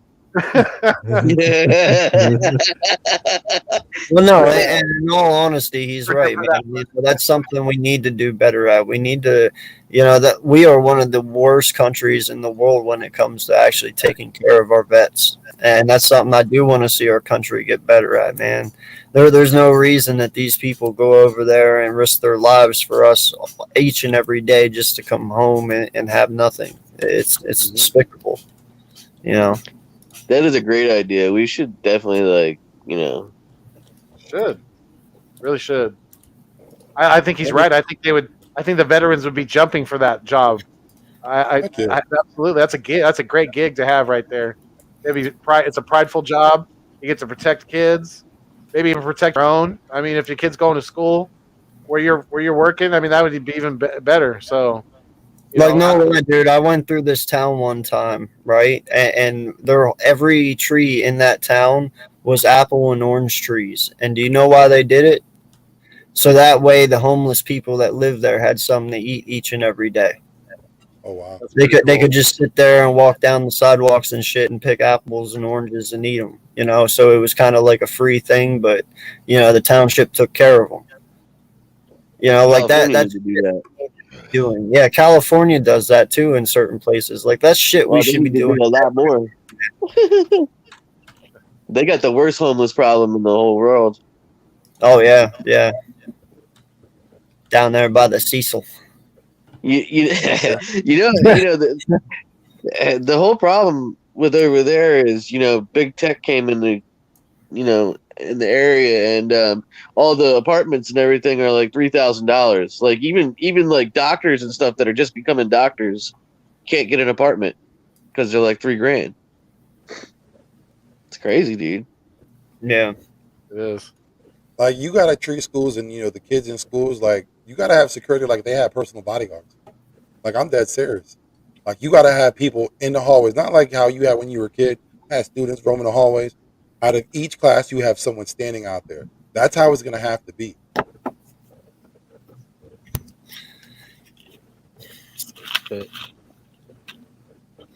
you know, I mean, in all honesty, though, how much is this really just people being crazy, or literally people just not being able to cope, being back into society after being taken away for 2 or 3 years because of everything that went down? I honestly think that when people see something like this on TV, for those people who have those thoughts, it rationalizes it for them, and then they try it themselves. Yeah, I I knew. mean, I knew I don't know. honestly. Oh, go ahead, Jerry. Yeah, I just don't know what's going on with these people that are doing this, man. I mean, because it's ridiculous. I mean, how the fuck do they get the idea to go do this to a kid? You know what I mean? Like, it's ridiculous, man. I just don't understand it. It's because they know that kids ain't gonna fight back. They're the most vulnerable. People in hospitals, the most vulnerable. That's why. It's just ridiculous, man. I mean, like, rational people don't think like, oh, I'm gonna go shoot a kid. You know what I mean? It's fucked up. Like for me, it was crazy because like I grew up at the time when Columbine came through. I was in Yeah. 10th grade. I remember being in algebra, watching it on TV as it all happened. All of us just looking at each other like, "Yo, this happens at schools." Like I think before that there was 2 instances that I can remember. I think in '92 and one in the '70s that there was a school shooting. That wasn't something that happened. Ever since then, pretty much every year you're going to hear about another school shooting. Every year. Yeah, but I mean, dude, like for It's instance, even worse than every year, Vic. It's like every fucking other week. Yeah, now it's becoming more frequent. Yeah. It's fucking ridiculous, dude. Like, it's not cool, man. like Not like only that, that I'd be guy scared in as hell Buffalo. every time. Oh, That sorry guy about in that. AK. Buffalo. No, you're good, man. That guy in Buffalo. You know, he went even one step worse, dude. He shot that shit on what was it, Twitch? On live TV, right? He was on live. Yeah, he was on Twitch. He was streaming that shit live. Like, You know dude, what you that got reminded me some of? sadistic motherfucker to sit there and stream you killing people. Like that's taking it to a whole different level. You know that was a movie, right? That was a Robert De Niro movie that came out maybe 12, 15 years ago where a guy was doing that. Yeah. Nah, dude, That's what I'm saying. it's Like I think crazy. people see shit and like it's just like in their head. They for themselves, it rationalizes their thought. Yeah, I do. Like, yeah, but when I saw that dude, I was like, yo, that dude's sick. Because it's like not only killing people is one thing, but then to film it on top of it, like, What's up, Dante? What's going on, fellas? What's Not good? much, What's good? brother. I'd be scared as hell every day catching the train to work. I don't drive to work. I catch the train because it's more because of gas or whatever, and it's just more cost efficient. But dude, I get scared because of that subway shooting that happened in New York, bro. And then I live in Philly because we have like a homeless pop like going on. But then again, there's some mental health issues going on, and like with the homeless people, bro, I be scared that like they can get easy access to a gun. Not only that, every day like it's a shootout anywhere I go in Philly, dude. It's ridiculous out here, bro. It's easy how somebody can get a gun like literally off the streets for less than $200 than a PlayStation 5 or anything, dude. It's crazy. Yo, you know what's crazy? While I was in New York this weekend in Albany, New York, like in the back of my mind, me and my wife were just going to go see the Van Gogh exhibit because I'm a fucking art nerd. But just walking in there with like sophisticated people in like suits and dresses and everything just to look at some art, I'm like, this is the perfect place. It's like a cesspool of just people, and somebody can just pop through here. There was no metal detectors or anything. Somebody could be in a trench coat and pull out an AR-15 and blast all of us. Like, that was in the back of my head. I'm like, man, can we just have a good day? That's, you know what I'm saying? It's crazy how you say that because didn't that just happen to the Mona Lisa? Someone threw a pie, even though it was in a glass, but someone out there and threw something on it. Yo, I gotta ask y'all a question. Are y'all related? Who? You and Dante? No. No.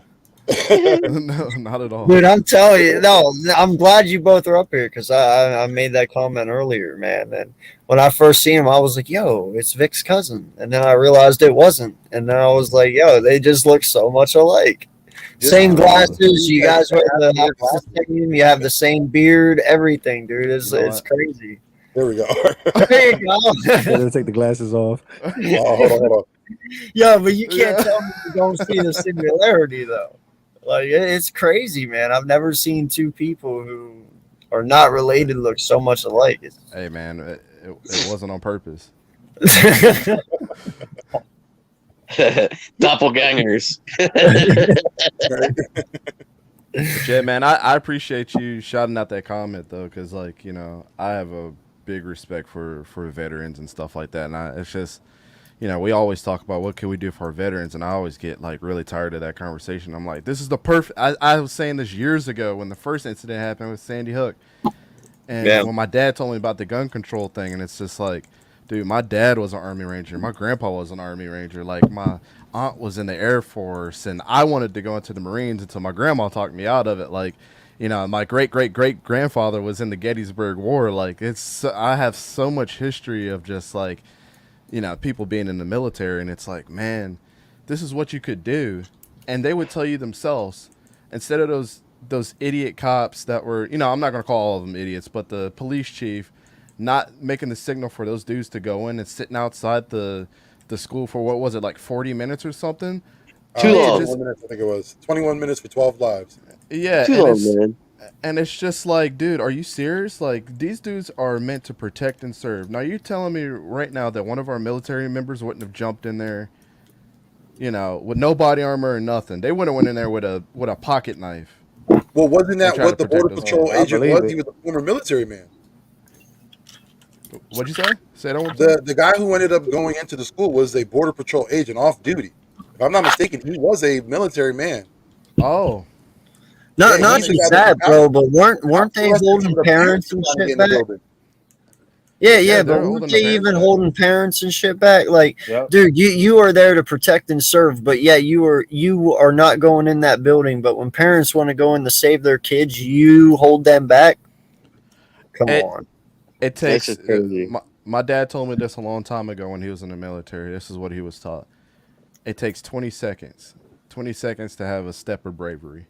And all one of those cops had to do was just be like, fuck that. I'm going in myself. Fuck what you guys are doing. I'm seeing all these families just struggling. We're just standing here because we're not brave enough. You shouldn't have signed up for the job. That's honestly my opinion about that. You know what I'm saying? Right. It's like, shouldn't have signed up for the job if you weren't meant to do exactly a situation like that. To go in at school and save all those 20 kids and the 2 teachers that died that day is absolutely ridiculous, man. Why? Because they wanted to play. I didn't mean to cut you off. It's just mad because like they not families. They don't have families at home, or they got families they want to go to, bro. Like, you don't think it like that, bro. Well, their big issue is they need to change their protocols because they're used to things in the past. Back then, when you have a situation like that, it was considered a hostage situation. You're going to wait it out, get their demands. That's not the case anymore. A lot of the times now, when someone gets confronted, those school shooters, they automatically quit shoot themselves, or they're not really trying to engage. They get scared real fast, and that's the thing. When something like that happens, you need to react fast, swiftly. You can't wait and see. That's not going to Like, work. like for real, man. Like when you look at that Boston incident, up there at the supermarket with that one dude, that 24-year-old or however old he was, that one cop, the first one to run in, he took that one shot to the head, and he had like 7 kids, I believe it was. Dude, he went in immediately. He didn't even stop. Yeah, he died, but guess what? That man is a hero the rest of his freaking life. Even though he died, and it is what it is, but it sucks for his family, but he's a hero. You guys standing out there 20 minutes holding people back. What the fuck were you doing? Not doing your job. You shouldn't have signed up for the job unless you thought one day it's going to come down to you maybe losing your life. Like, it's that serious. Like, I work in a business where, we try to help people with alcoholism and drug abuse and things like that. And I'm responsible as a telephony engineer to make sure that our phone lines are always working. That's my main job every single day. If those phone lines go down, somebody can lose their life. Somebody could kill themselves. They're calling in to us for help. So I know that I have the responsibility to do that. Like this weekend, I took my laptop with me. You know what I'm saying? That's like how serious my job is. And it's like, even though I have a team of people that are there, I feel like that there's a responsibility that I have to save. Our mission is to save 1 million lives. Yeah. And it's like, I know that's our overall mission. I'm a big, huge 90% a part of that. And that's how the cops should feel about their jobs too. I mean, there's no sugarcoating it. You guys have kids, I don't have a child, but I'm as passionate about it like if I did have kids, because I'm looking at it like my wife could go to work tomorrow.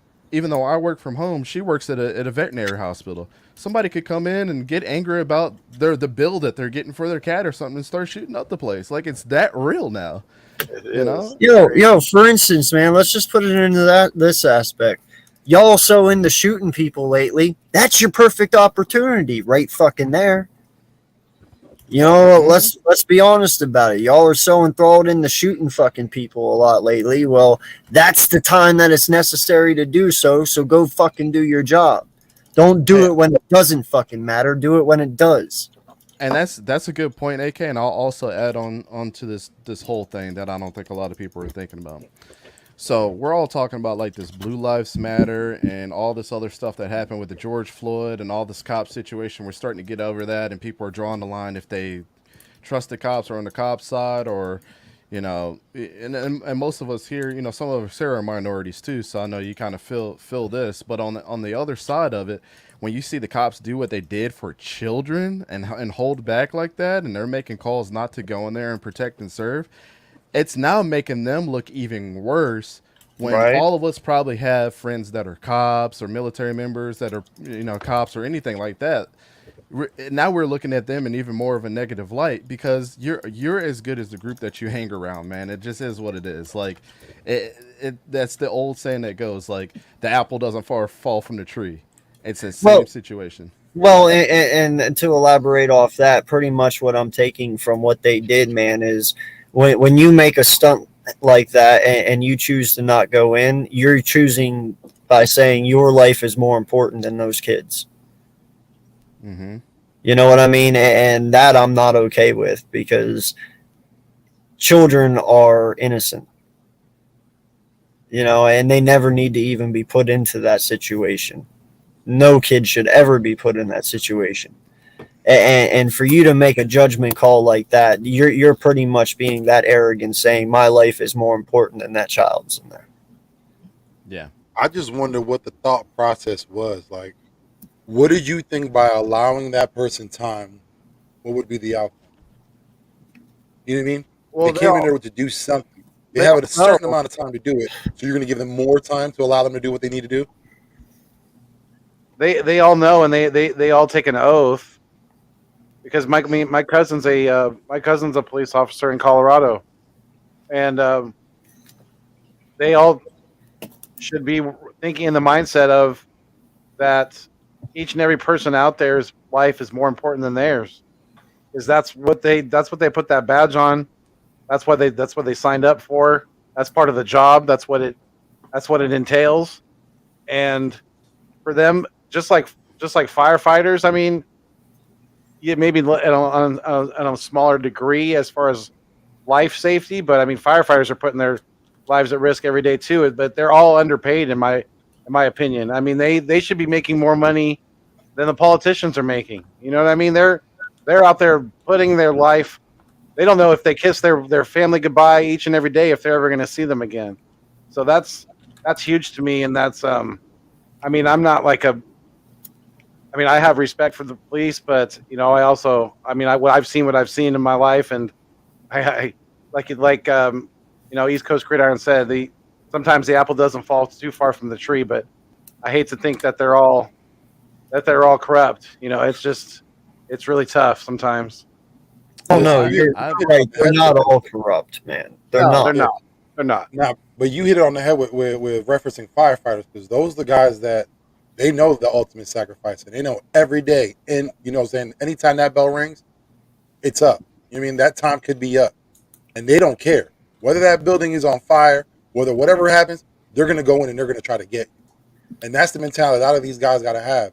And it sucks to say because a lot of these people do have family, but at the same time, you know what you're signing up for. Let's not sugarcoat. It's the old Any day mentality. your Vic. life can be taken. Yeah, it's the old mentality. It's if you get punched, what's going to happen? You punch back, right? And I think in the type of situation with the cops and that situation specifically is protect and serve is the punch that's coming to you. And when it comes to protecting the kids, that's your punch back. Like, you know what I'm saying? That's the cause and effect that needs to happen with everything. It's not people act like this is like a chemistry project and it's not. Yep. Listen, That's what I have a problem with. and I don't want anyone to take this the wrong way. All right, this is just truly facts and how I see it. There was a time whenever cops could get away with this because at one point it was they pissed off whites or they pissed off blacks. Okay, but now it got to the point where everyone is pissed. You have everyone uniting behind all of this because you want the change. You see what's happening, and now that everyone is mad about it, they don't know what to do because it's okay to keep a balance when it's just one side. It's easier to do that, but when everyone unites because they're tired of it, it's a lot harder to keep everyone at bay than it is just half the country. Yeah, that's true. And that's where we're at right now. Well, you have a trickle down effect of a couple things, right? So you've already had the white cop versus the innocent black man that's getting abused. Now to the kids killing people in school, to now, even you can look at how stupid it was, but the Amber Heard and Johnny Depp situation, like all this stuff is like a combination of like something is broken. And at the end of the day, it does not make this situation in particular does not make the far-fetched thought of defunding the police that much more far-fetched. And then you trickle in that about the whole gun rights thing right now. You're trying to tell me right now that if a father found out that some active shooter was in a school, that he wasn't going to bring his AR-15 at his house and come and bust up that dude himself. Like, why do we need the cops at this point in time? And that's what's going to be. I can almost guarantee you in the next couple of weeks when they start rethinking this whole thing, that's what's going to get brought up. More defunding the police now and saying that our own communities will protect better than our cops will. Like no lie, dude. I love the statement that they say: order a pizza and call the cops. See which one gets to you first. Oh. And that's the crazy thing. They shouldn't be defunding. If anything, they should be putting more resources because these cops need way more training. That's the issue. They need way more training. And they also need to change their protocol. Yearly psyche valves again. Not this fucking 5-10 year shit. You need yearly psyche valves for all cops. You want to know something crazy? Here it goes. Here's the argument with cops that I would never understand. How long does it take a lawyer to get their their degree? 12 years. And to become Not 6 years. Exactly. No, it takes 12. Law degrees are 12. Is it? And the state of Delaware, it's 6 to become at least what they call a junior lawyer. How long does it take to become a cop? Less than a year. Fill out the application. And in the state of Delaware, it takes 90 days. Mm-hmm. That's Wow. crazy to me. That is. To be a statey, though, it's different, right? To be a statey, you actually have to have a law degree, right? Or military background. I think No, you I need to don't- have a 2-year degree. Or prior experience from law enforcement. Yeah. I think you may just need a 2-year degree. That's it. It depends on Yeah, state. but it's a 2-year law degree. Like it's a. No, you can just have a regular bachelor's in whatever. It doesn't have to be in criminal justice or anything. I thought it had to be in criminal justice. Near? Nah. To be a statey, I swear in Pennsylvania you have to have it in criminal justice. Nah, just a 2-year law. 2-year degree. That's it. Well, yeah. then shout out to Alaska, man, because It Alaska helps out if you're in the military too, though. It's still wild though. I mean, it's still a big gap regardless of what state you go to. Is a huge gap, and in the law system itself. Like, if it takes me that much amount of time, but you know what it is? It's just like the military. We need more bodies. Mm-hmm. I don't care about your educational background. Are you okay up here that we can evaluate? Cool. Can you hold this gun? Cool. Are you 180 pounds and 6'2"? You can run fast? All right. Go ahead. Easy. That's the easiest job application you'll ever do. I heard somebody say that the other day, and that struck me crazy. Yo. It's the easiest job application that you'll ever do that you'll probably get in if you can meet these requirements. Wow. 6'2" and 180 pounds. You want to come play receiver for the Eagles too? Shit. Hey, man, I'd rather have a 6'2", 180-pound guy than these 5'10", 240 donut-eating dudes. Yeah. Like, No, now you're just attacking us short people over here. Listen, after a while, they get offered free donuts so much, they just go over to the dark side. They have no control over it. Don't be offended, Papa.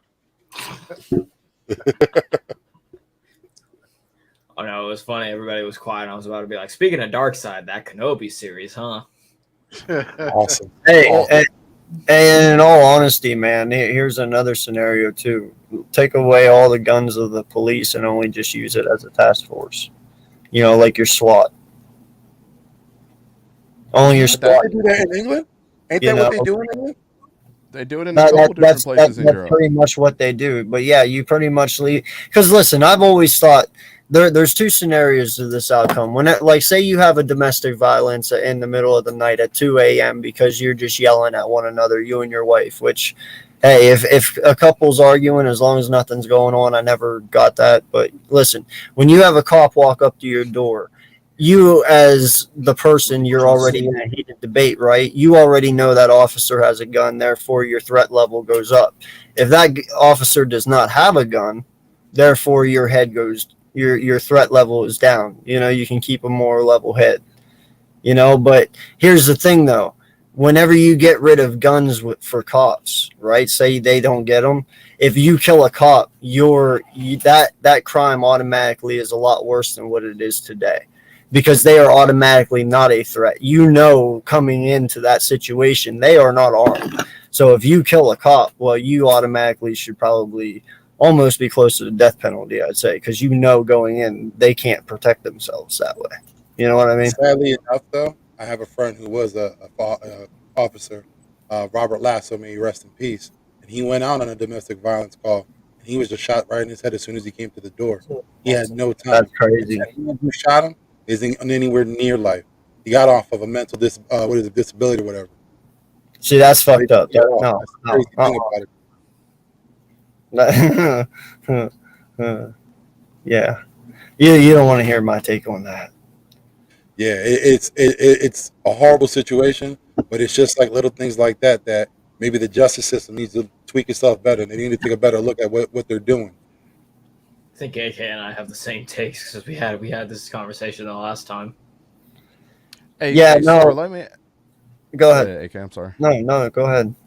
I was gonna ask Sora something because with you telling us that you're in the school system and everything, how was it like? Just my curiosity hidden. How was it the day after that happened? Like, what were the conversations like? So the day that that happened, it was actually the last like week of school. There was one incident though where one of our middle school teachers like, and we never got the full story of it, but it was she either heard or saw something. Okay, never mind. I remember what it was. So one of our other teachers, her kid goes to different school, whatever. Somebody said something apparently with that kid. That school goes in lockdown. Mom hears about that. The middle school teacher hears the mom talking about it. So because this was the day like right after it had happened, so she's freaking out about everything. Get the police. Call the sheriff's county. They come down and investigate because she didn't know nobody really knew the full story, but they were talking to the teacher. They were calming her down. They were like, "Listen, you did the right thing. You did what you need to do, all that stuff." So it was a little bit tense for that one period of time. But I mean, a lot of us were just saying like how bullshit it was. How like this shouldn't have happened. This should never have happened. And unfortunately now, and this is just my opinion, it's going to be a fucking dick growing contest because now they're going to be talking about this, not talking about the Texas, and then somebody's going to be like, oh, I can one up this, and so on and so forth. So at this point, in my personal opinion, it's going to be the world's stupidest dick growing or dick measurement contest.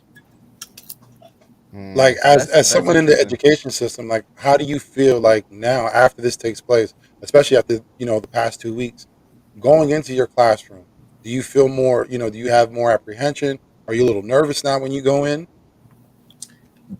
I was always, and this is personally my opinion, I'm always the one to where it's like in a fight or flight reaction.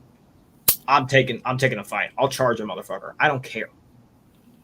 Because I can tell you right now, I think I was probably 5th grade.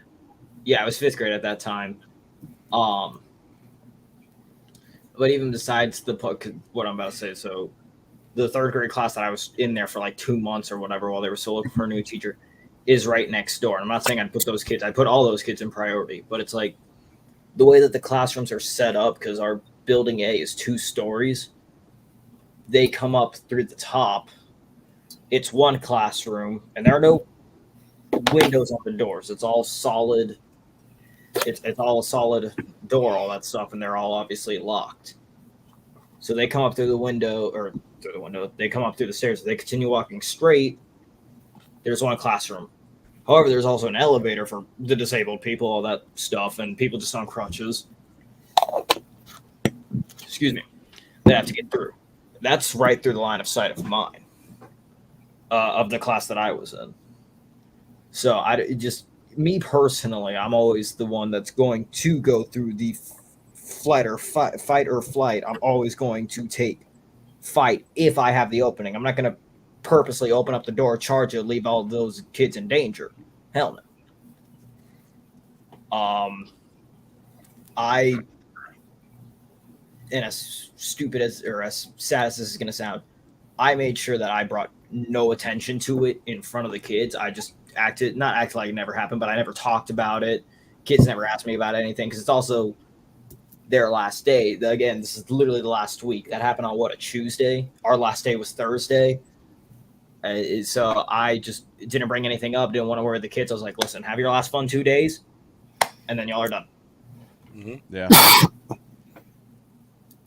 I think, also just to add on to this conversation, I know this is it's nothing related to football, but I feel like this is a very important conversation. You left football a mile ago. You're good. Oh, it's fine, dude. So, but I think, and I've never been in this mentality even as a kid. Like if I saw some shit that was weird, I'm gonna say something. Like, as you guys have seen, nobody can escape these memes sometimes. So that's always been my kind of like my mentality for a lot of things. And it's just like, if I see something and I feel like it's going to affect a ton of people, or that I feel like a threat is made towards me, I'm not just going to assume. I'm going to say something. And I think what the mentality of a lot of these kids, and we can see that between just these normal teenagers, like in Wilmington, Delaware, or in Philadelphia. I mean, most of us live in this area, so it's like we see it all the time. Just our own kids shooting each other and getting guns and having gangbangs and stuff like that. And it's just like, why, well, over nothing, over because I said something to your girl or whatever it is. But we are in a society where it's like I got to be harder than the next person. So if this kid is acting weird or we know something's not right, we're not going to say anything.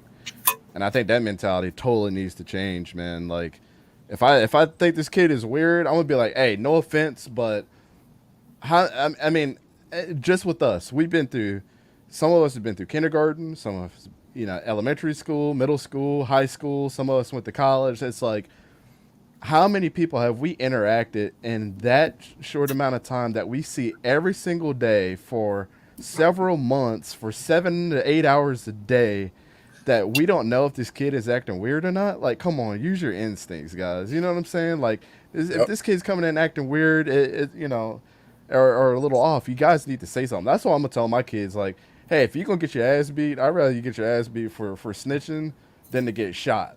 So, Right. you know what I'm saying? I could take you getting punched in the face more than my child not being in the world anymore. So, you could be the catalyst for saving a bunch of lives. You just don't know. Maybe taking the punch to your face might be Being the unsung the hero. least of your worries. No Yeah. doubt. Yeah, it's Yo. scary.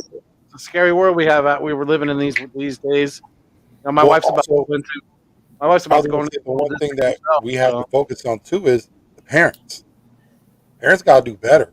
Because you can't tell me you don't know that your kid's doing something like purchasing a gun on his 18th birthday to go shoot up a school. You gotta have seen a sign somewhere.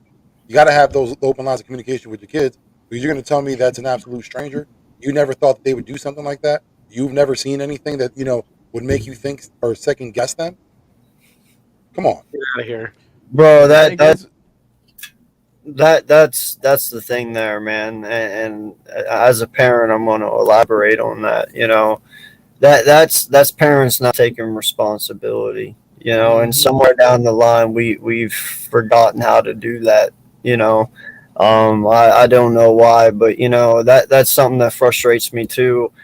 With the gun thing, but also kind of with the you know pain medication type thing, with like the oxy and all that. Like, when you look at the situation with these kids and stuff doing this, me as a parent, if my kid would go and shoot up a school, I would blame myself instantly, because me as a parent, I should know my child like the back of my hand.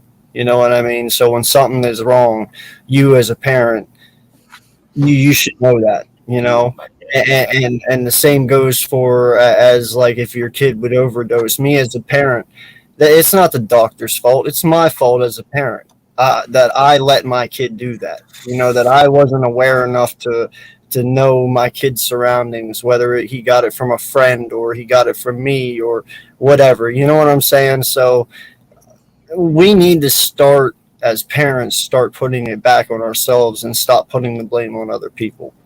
Because somehow, some way, we've gotten far out of that. It's easier to point fingers than it is to just say, I fucked up. And it even comes down to, should some of these parents be charged? Like those kids in Columbine, they knew what it was about. They knew that their kids were playing with guns. At what point do you let the parents take responsibility? Should they have been arrested? Should they have been charged with something for allowing their kids to go that far? And me, so I just turned 40 this year. So Congrats. back when I was in school, yes, of course I got bullied. I even admit that I did a little. I mean, you do some bullying to a degree yourself. I played football, facts. Sorry. things like that. There's hazing that's involved in football and things like that. But there was a point each day, right, where I got to go home, and that bullying stopped. It shut off. Now these kids are getting it 24/7, nonstop with social media. It's just Yeah. breaking them down as a generation. You know, these newer generations are soft, and that's the reason why they're soft. You know, and you know, take it. I'm not saying everybody, obviously, but for the majority, they are, and that's a big reason why. And I'm starting to think that it's, you know, obviously, AK's got a big point there. Parents are not doing their due diligence, and they're not. You know, I think that kids are being exposed to way too much social media, and it's so bad for them. It's unbelievable. Well, Foothills, and then think about this, man. How I couldn't imagine being a parent right now. So I give kudos to everybody on the panel that does have kids or is a guardian for someone.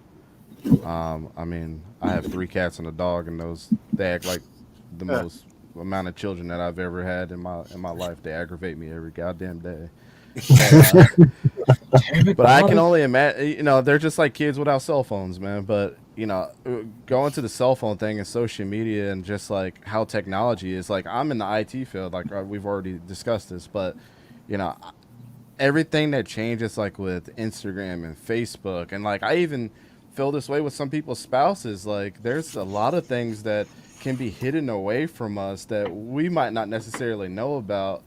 You know, and there's apps to hide things, and there's ways to pretend to be other people and to do other things. Like it's hard for even you guys just to keep up with that shit. To be completely honest with you, like it's so hard. It's so easy just to go and pay for a $4 VPN every week, and that kid is paying with their little debit card that you get them with their allowance, and you're like, oh yeah, cool, you're protecting your information, but they're doing some crazy shit online. Like it's the wildest thing nowadays, man. So, you know, we could. I totally get what you guys are saying about, like, you gotta, as parents, yes, everybody should be watching as much as possible. Like, I felt like I had no privacy, man. I felt like, you know, every single time I took a shower, like somebody was in there with me as a parent. Like I can't even wash my balls correctly. I'm like, dang. My mom's like right here looking at me, but it's one of those things where it's like I knew that they were there, and I knew that they set an amount of fear in me that I had to respect who they were as a parent, and I wasn't gonna do no dumb shit. You know what I'm saying? My dad told me this a long time ago, bro. He said, and this is when I was playing football and lacrosse, man. He was like, that name on the back of your jersey, or the name that you write every single day at school, I don't need you out here disrespecting my name. Yep. Regardless if that's treating people the way they want to be treated, you know, starting fights with people, like, you're not going to disrespect my name. They might beat your ass, but I'm going to beat your ass worse. So I was like, hey, no, dude, I love that, bro. I love that because you know what? My grandfather was a very big inspiration in my life, you know, and I can't tell you, man, growing up as a kid, he'd sit outside his house and, dude, there'd be probably 20, 30 cars a day that passed his house and beeped their horn at him every single day, you know, and I always asked him, I said, what's that about? He's like, and there's one thing I'll tell you in life, man. He's like, your name and your legacy means everything. He's like, there's only one thing a man has, and that's his word. He's like, as long as you hold to your word, you will be respected. And that is one thing, you know, the blue collar guys back in the day really, truly believed in. Their name is everything. That is your legacy. Don't ruin my legacy. Mm-hmm. That's very true, man. You not remember what your name is in the front, but what your name is on the back. Straight up. So, putting my take on this and seeing the parents that y'all are talking about, one, first of all, I didn't get one of these till I was 13 years old. Everybody else already had them. I didn't get one of these till I was 13 Straight up, years I old. didn't get one till I was 16, bro. The Nokia, the little fat boy joint. And remember we used to put them in the plastic cases, dog? Like, yeah, bro. Yeah, I had the slide phone, dude. The first Sidekick or whatever. sidekick had song on there. Yeah, and no lie, I had one because I played football, and that was the only way I could call my parents and be like, "Hey, get ready to come pick me up." You know, that was the only time I used 100%. Practice is going along. Yeah. Listen, my kids didn't get a cell phone until he was 12, and don't think that came with a plan. All they had was basic Wi-Fi. If you're at McDonald's, you got that Wi-Fi, you got service, sir. But that's the only way you're getting it. And I can tell you right now, Because there are fucking third graders out here with iPhone 13s. I'm like, why do you have this? Why? That's insane. I'm gonna say right now, I can understand people being like, well, connect with the kid. That's great. Flip phones are still being made, my guy. Get something that can do A only third calls and that's grader it. with an iPhone 13. I'm gonna be like, I'm gonna tell you right now, my kids, Vic, I hear you playing. My kids are gonna get something as simple that just all they can do is call and text. I better be the only number you No, have. no. Let's look at the bigger picture No here. cell phone Okay, please. let's look at the bigger picture. You get a flip We phone, you actually memorize have my number. parents out there buying $1,200 cell phones for 10-year-olds. And younger. Where are we at in society, dude? And no lie, we have people out there that spend $1,200 a year just to upgrade their iPhones to the brand new one. That is Yep. fucking weird. Okay? I'm not gonna lie. I might sound old as shit right now, but dude, every cell phone I've owned for like 4 or 5 years. I don't need to upgrade every year. My phone does just good on its own. I blame FOMO. That's all it is. But I'm telling you, bro, that is bad. When we as a society would rather spend $1,200 on a cell phone every year just to have an upgrade, dude, something's wrong. I'm gonna say right now, in the 7 years I've had a phone, this is only my third one. The first one, battery died. Second one, when I got it replaced, the screen wasn't good. And they were like, you know what? We'll just give you an upgrade. The only reason I would replace this phone is because the keypad is too tiny and I can't type for shit. Other than that, it's still reliable. I do calls, I do messages. I don't got any games on this. I'm on Instagram to look at memes. That's about it. He has a Tinder. I do not anymore. Not anymore for legal purposes. For legal POF. for purposes I am not allowed to disclose. Get his attorney on the line. Hold on. And 100%. Yeah. Camilla. What's the last name? Camilla. Get the duck. Listen, my duck is a free man. He can leave whenever he wants. Duck law. Duck detective. Put a tile on him. Yeah, duck detective.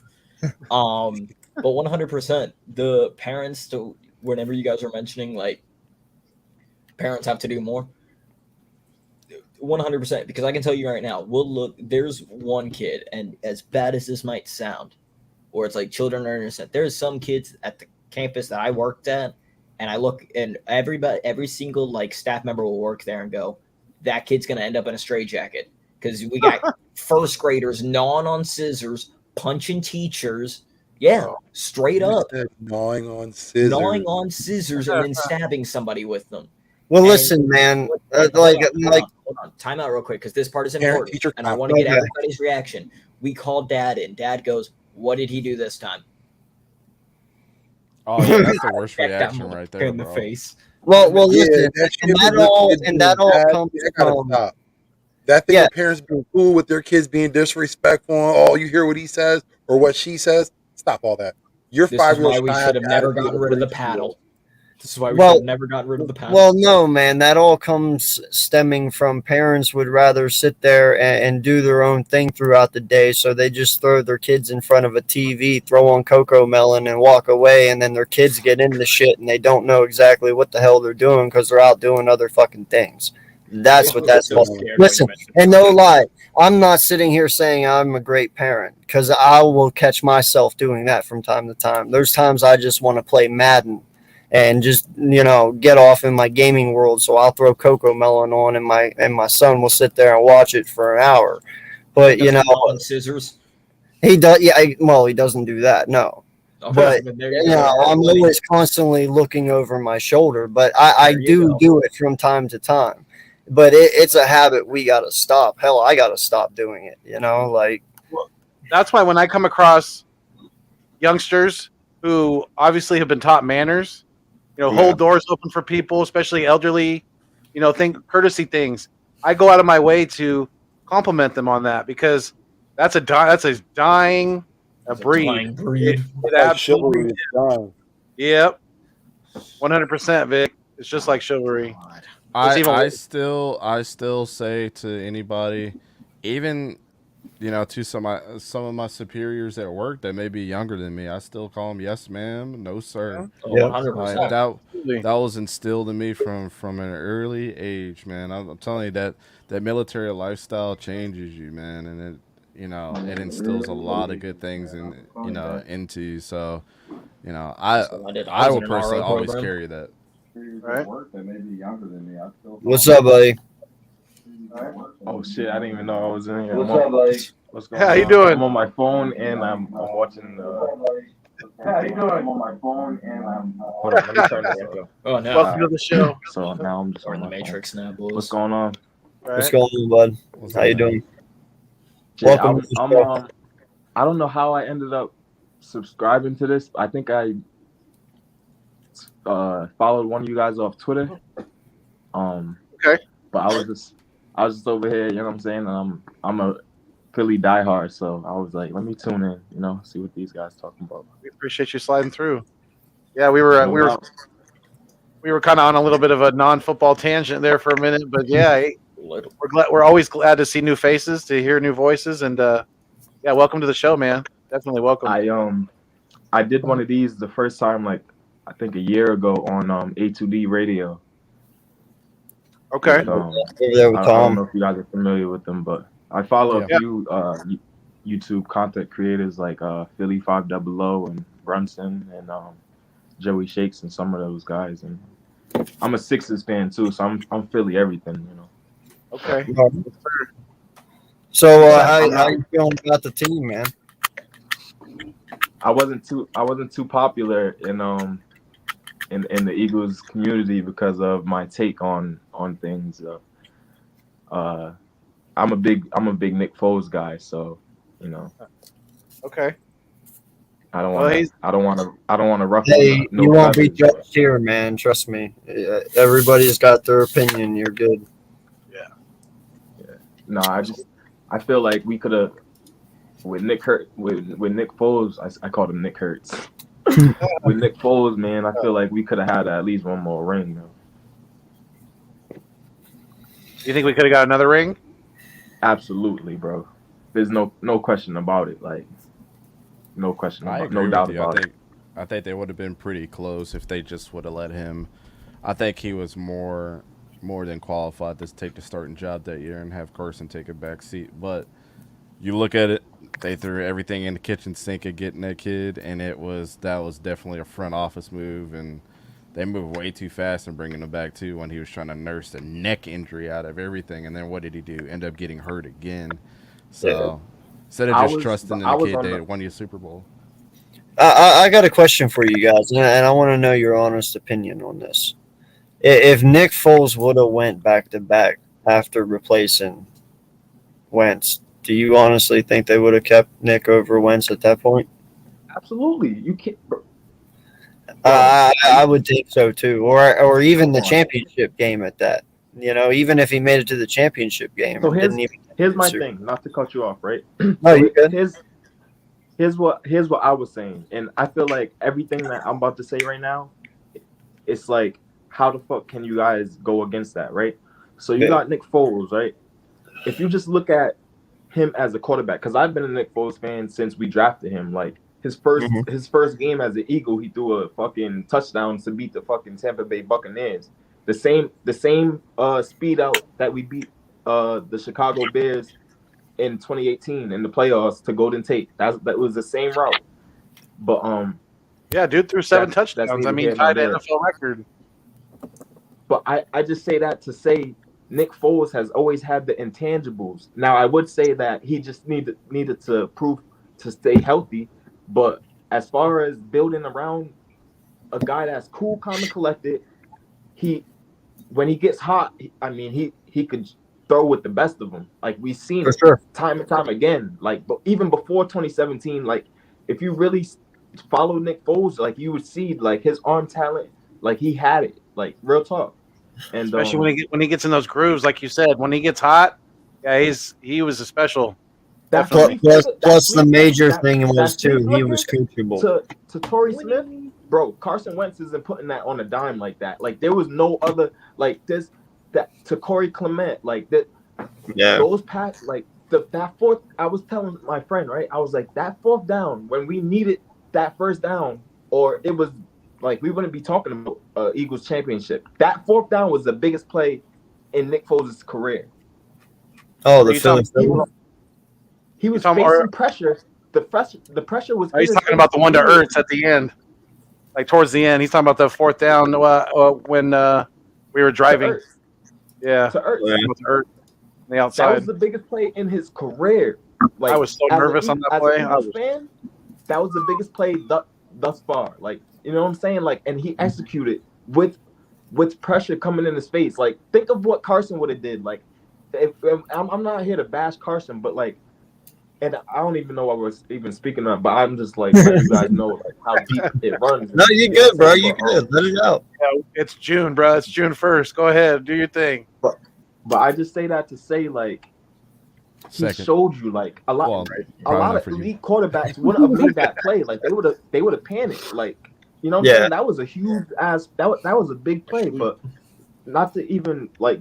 And then to follow up on that, the following year we was 5-6, dead in the water. Yep. And we played a fucking Rams team, beat them. The Texans game when he get fucking Davian Clowney fucking almost takes his soul, and then he comes in and throws the like. Come on, like there was this, and then to cap it off, although he didn't have the greatest game in that Saints game, but it's football. You know what I'm saying? Like Tom Brady isn't great 1 through 4 all the time. You know what I'm saying? But when it mattered the most, he was driving, and Alshon dropped that ball. So if that, and I'm not even saying we would have won that game because we still would have had to play great defense and keep Drew Brees out of field goal range. But I'm just saying, like all that shit, bro, was enough to prove that he was the guy, and he didn't come with the baggage, all the shit that fucking Carson, like all the accusations, like Carson hating on him, like oh I should be the guy. Nick Foles was a stand-up dude, like I love Nick Foles, but you know what I'm saying? Like I don't want to keep He going. was but I like just that feel ever like since we he was should at have one more. Arizona. He did a lot of things in there for the community when he was still in college too. I remember that, and like all his teammates used to love him. He used to get so much criticism coming out into the draft, saying that he was as tall as a tree, and the only thing he got was arm strength and everything. So I'm glad he had actually won a Super Bowl, because I was very high on him coming out of Arizona. But everything you're saying, man, Look at is the way like, our team I agree with responded it. with him at quarterback. And a lot of people don't realize too, and if I'm not mistaken, Dante, you can correct me, I'm sure. Didn't he break Drew Brees' high school record and college record? I mean, I that's believe saying so. something if he did, but I know he broke his high school record. But when it comes down They to went to the college, same school. if he broke both records, man, that's saying something because Drew Brees ain't no one to laugh at. You know what I mean? So Yeah, Nick Foles And is then one he of goes to the best Jacksonville and Texas. fucking breaks his collarbone throwing a fucking beautiful touchdown pass. Like Jack. yeah, It just mind boggles me how because we could have. Carson Wentz had so much value at that time, and we still had a great core of now championship pedigree. You know what I'm saying? We could have flipped Carson for so much and still had Jalen Hurts till this day. You know what I'm saying? We could have done so much. And hey, it Rome, frustrates me. is it Rome? Yeah, it's wrong. Yeah. Hey, real quick question. For 2018, we talked about it a little bit ago. I want to get your opinion. Do you believe LeGarrette Blount was a very big missing piece in our 2018 run? I would say not just LeGarrette Blount, because he did bring a dynamic to our offense, but it was like a tandem. You know what I'm saying? Because it was LeGarrette and Jay Ajayi that really did it for us. You know what I'm saying? Like if LeGarrette Blount was both of them in one, then I would say yes. But Jay Ajayi had some Jay Ajayi was vital in that running game as well. So I can't just say it was LeGarrette Blount, because when we needed to hand the ball off and give it to someone who didn't give a fuck, like Jay Ajayi was the guy. Like he didn't give a fuck who was in front of him. Like he was falling forward. You know what I'm saying? So That was the thing. We had two physical runners that year. You know, with both of them. You know, Exactly. they weren't afraid. Like you said, they didn't give a shit who the hell was in front of them. They're gonna run whoever hell they need to run over to get where they need to go. Yeah, And but I then we mean, had think the about it though. Who did we have in 18 though? Josh Yeah, Adams. we definitely Isn't that whenever we had Josh Adams? He was Josh our Adams was runner? our leading rusher in 2000. Exactly. So that's what I'm saying. Imagine if We had LeGarrette Sproles, Blunt we was had there. That would have been a little Smallwood better. still. Yeah, but if you had Blunt, that would have made things a little bit better. Oh, It absolutely, would have made a hell of a absolutely. lot better because Yeah. Sproles, I think, got injured as well. But I feel like you could have plugged in Jay Ajayi No, and it was no, I didn't. Never mind. it would have had the same effect, you know. Oh yeah, I think the only reason we didn't get Ajayi back was only because of his knees. Correct? But then His again, take anything? No, because I I'm- remember we did I'm have a thinking about Jai, and then I'm thinking I'm about pretty it, sure he bro. got injured. He was out for the rest of the year, which is when it was our three leading were then Adams, Sproles, and Corey Clement. But we Yeah, did have yeah, but Ajayi. Ajayi has had knee issues. Like he Yeah. And Back that's from what took him knee. out that's what took him out in the 2018 season as well, because he started, got his knee issues, and then never played again. but that's what I'm saying. That's what took him out ultimately. So to This answer is- your question, bro, I would say yes because I kind of forgot. Like LeGarrette Blunt he was powerful of a runner and he had finesse. So I was like, he kind of was he kind of was a 1-2 punch at the same time because he had some sweet feet like Garrett Blunt. Yeah. So Yeah, we had Smallwood that year too. Yeah, it We was had Smallwood. Oh, God. Let's not talk about Smallwood. He was the rookie. I I like think that was Smallwood, when he was though. a rookie. That's what she Hey, said. he had fumbling issues though, man. Smallwood But fumbled. Yeah. but that was my Seriously, I felt like we should have held on to Blunt. Oh, absolutely. Yeah. Like Garrett Blunt still had another good year at least left in it, if not a couple. Can I I smoke think. on here? Yeah. Yeah, do your thing, man. No, and like no lie, man. Like I get it. Blunt might not have been the Blunt of old, you know, during the regular season, but man, whenever playoff season comes, Blunt's a whole different animal. You know, I mean, No, he was clutch. Absolutely. so that's why I say, and who knows if you had Blunt on this team in 18, maybe it doesn't even come down to that Alshon catch. You know, that's what I'm trying to say. Because he takes pressure off the offense automatically, you know? Yeah, You're right. very much so. We wasn't complete in 2018 anyway. It was like however far we would have got was just like that was a bonus to what Foles did for us. But Sure. you would think that the fucking front office could recognize that. Like Carson Wentz, to be honest, like let's be fair. What has Carson Wentz done for the Eagles besides that post injury? You know what I'm saying? Because I can't take nothing from the guy. But I'm still skeptical to think like he still would have won the championship had he never got hurt. So that's how I feel about it. I will never think that way, bro, because I'll never take back anything. Because I, like you said, I don't even know if you have a Super Bowl if you don't get injured. So I'm not taking anything back. No, absolutely. I don't think Carson was going to be able to have that run in the playoffs and be just the mental fortitude that it takes, the veteran experience that it takes that he was lacking. I don't think that we would have had the same outcome if former number 11 for us was under center. What happened for a reason. Let's just put it that way. Everything happens for a reason. Truly. Yep. Yeah. Oh, we can't hear you, Rome. You can't hear me? Now we can. Now Okay. I can. You lost your audio for a second. So you remember in 2018 when 2013 when we lost to the Saints in the wild card? Yep. In what year? Like 2018. no, 2013. 2013. That's what I thought. 13? 13? Oh yeah, at home we lost Yeah. them at home. Yeah, in the wild card. Mm-hmm.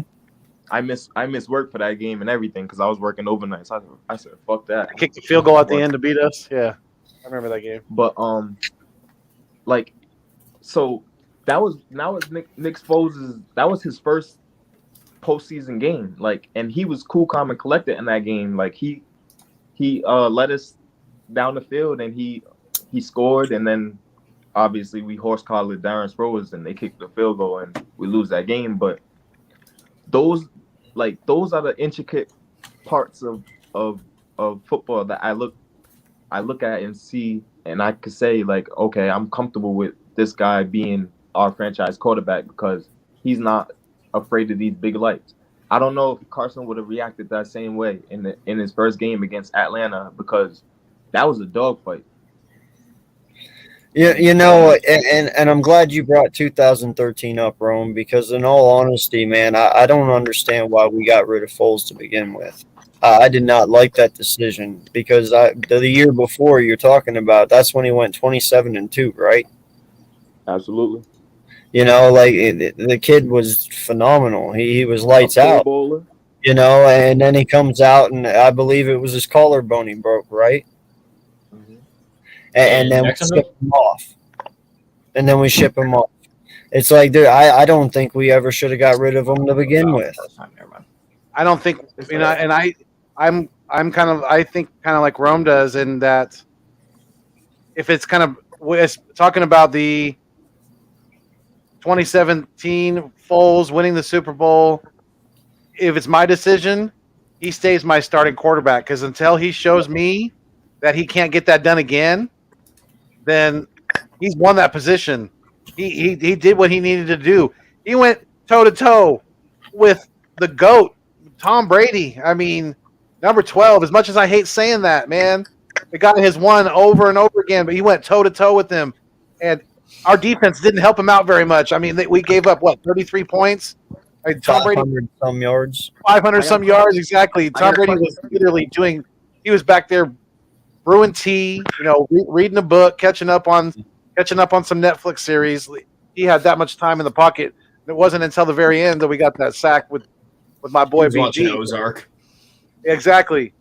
But I mean, Foles, to me, if it was my decision, Foles would have stayed the starting quarterback. Let Carson fully heal and learn behind him, and we'll go from there. And like I said, until he proves me otherwise, he's gonna stay. He reached the top of. Don't take him off of the mountain. He worked to get there. Don't bring him down. Yeah.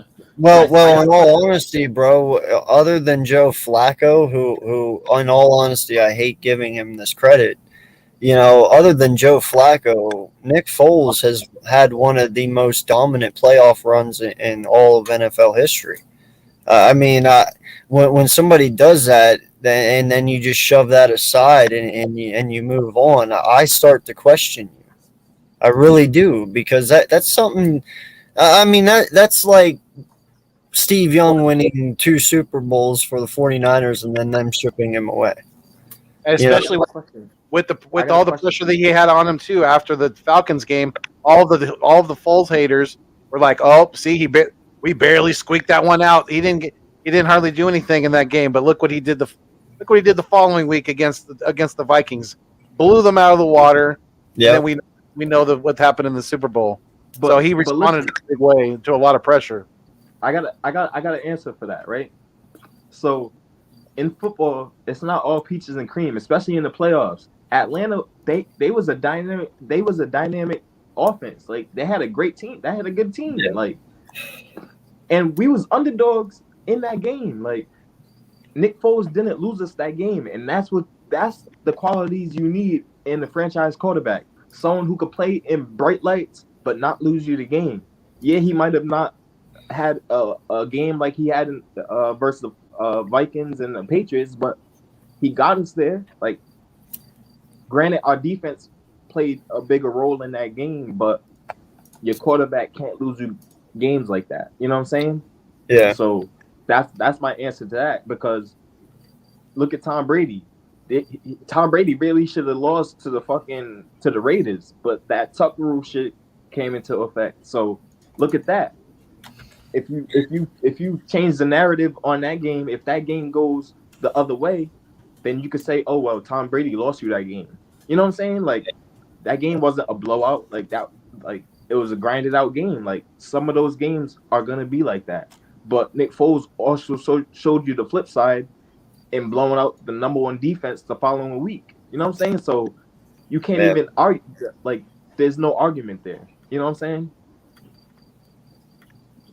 Yeah, no, I 100% agree, man. You know, when I sit here and I still think today, like I'm actually excited to see Doug come back in week 4. You know, I have nothing bad to say about Doug.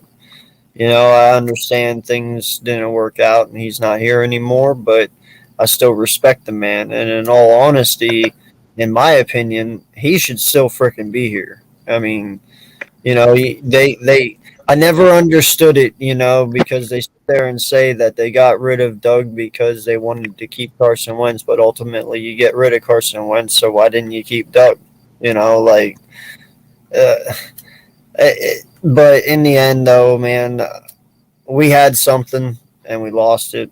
It sucks, but it But we seems could all share that one special moment though, because yeah, like as Eagles fans, that's all we yearn for. Like yep, when we lost to the Patriots the first time, like we all felt that heartbreak, and we all, you know what I'm saying, we all fucking rejoiced together. Like that was something special. That yep. if we would get another Super Bowl again, like the way we won that, our first one in that fashion that was one of the greatest Super Bowls in history. Like, you know what I'm saying? Like that call, Nick Foles, him calling that call, like it's just so like the storyline, like us being underdogs, like Yeah. It it was happened just for a reason, man. it was just too good to be true. So I can't really be mad, but at the same time, I thought we had a dynasty brewing. Like that's how I felt about the team. Like the city made it so powerful because they felt that that that taste of winning, and we was like Carson fucked it up. I think You I know think what though, Carson man? That's on us. We fucked it should all have up. fucking known better, though, bro. As Philly people and as Philly fans, we should have known better. We should have known to not get too hyped, and we should have been like, "They're gonna fuck this up because it's what Philly does." I mean, No, and but we in won a all Super Bowl, honesty, I so love everything my. was changed. You can't think that I know. way.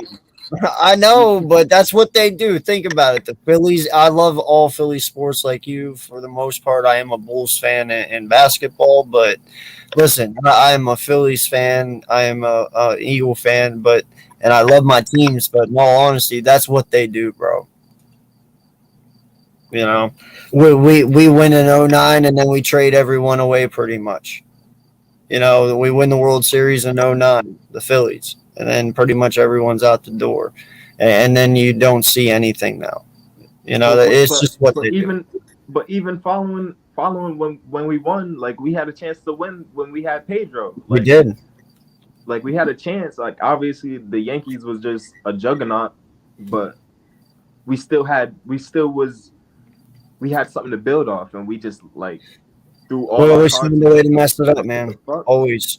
Always. And I don't understand what it is. I don't understand what it is about Philly. I don't understand why we do it to ourselves, but every time we get something good, we always screw it up. We never When we went let Shane Victorino and fucking Jason Worth and all those guys go, yeah. I was just like, because The days of Ryan Howard are gone, huh? Yeah. but it's like I mean, remember the Jason early Worth, 90s, dude. Dude, we had a team in the early 90s, you know, and we did nothing with it at all. Lenny but how do you Dykstra. let Jason Dykstra, Worth yeah, go all to the them, man. Nationals though? Huh? How do you let Jason Worth go to the fucking Nationals? I don't know. Seriously. Like That's what I'm talking about, though. That's what I'm saying. We always do this to ourselves, man. Like that shit was That's the why- dumbest that's why trade. they'll never That get- was the dumbest move. Like Even as many I can't times as remember they've if it was probably a tried trade by or not, now, but as many times as the Phillies have probably tried by now to get Mike Trout, he'll never be a Philly because of the fact that just the organization is just too unsteady. Bro, I'm surprised they came back tonight. Did y'all see that? The Phillies came back and won tonight.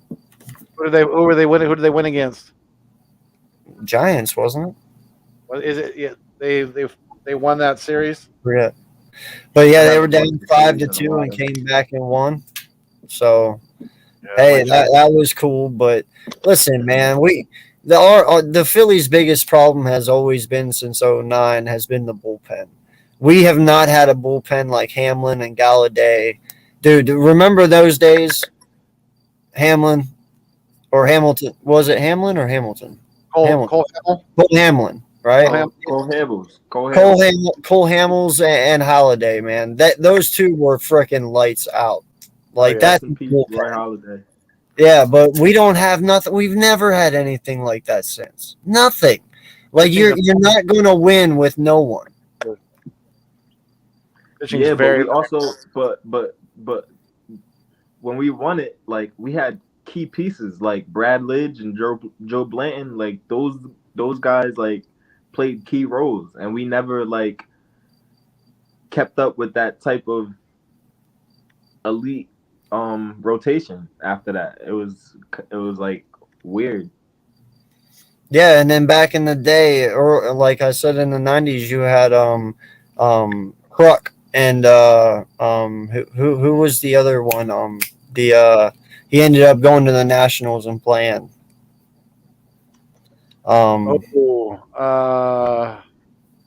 Real good pitcher too. You know, I'm talking. Wasn't he a lefty? I think. Oh, a pitcher. Yeah. I know I think I know you're talking about. I can't. Curtis. No. Anyway, yeah, man, we had him, and I'll tell you what, we let him go. You know, eventually, like we've always had good pitching here and there, but when we have good pitching, we don't have the good fielding to go with the pitching. You know, when we have good fielding, we don't have the good pitching. So. Yep. So Rome, are you on YouTube or anything like that? Or you're just on Twitter? So I've been thinking about like starting a YouTube channel, but like and start talking about my Eagles and shit. Yeah. Cause like we got a strong community on here, man. One of the strongest. But I get deep into it. Like I was like I talk like intricacies in plays and shit, and I don't know. I just get deep into it because I also played football, so you know what I'm saying. I just got a deep passion for it.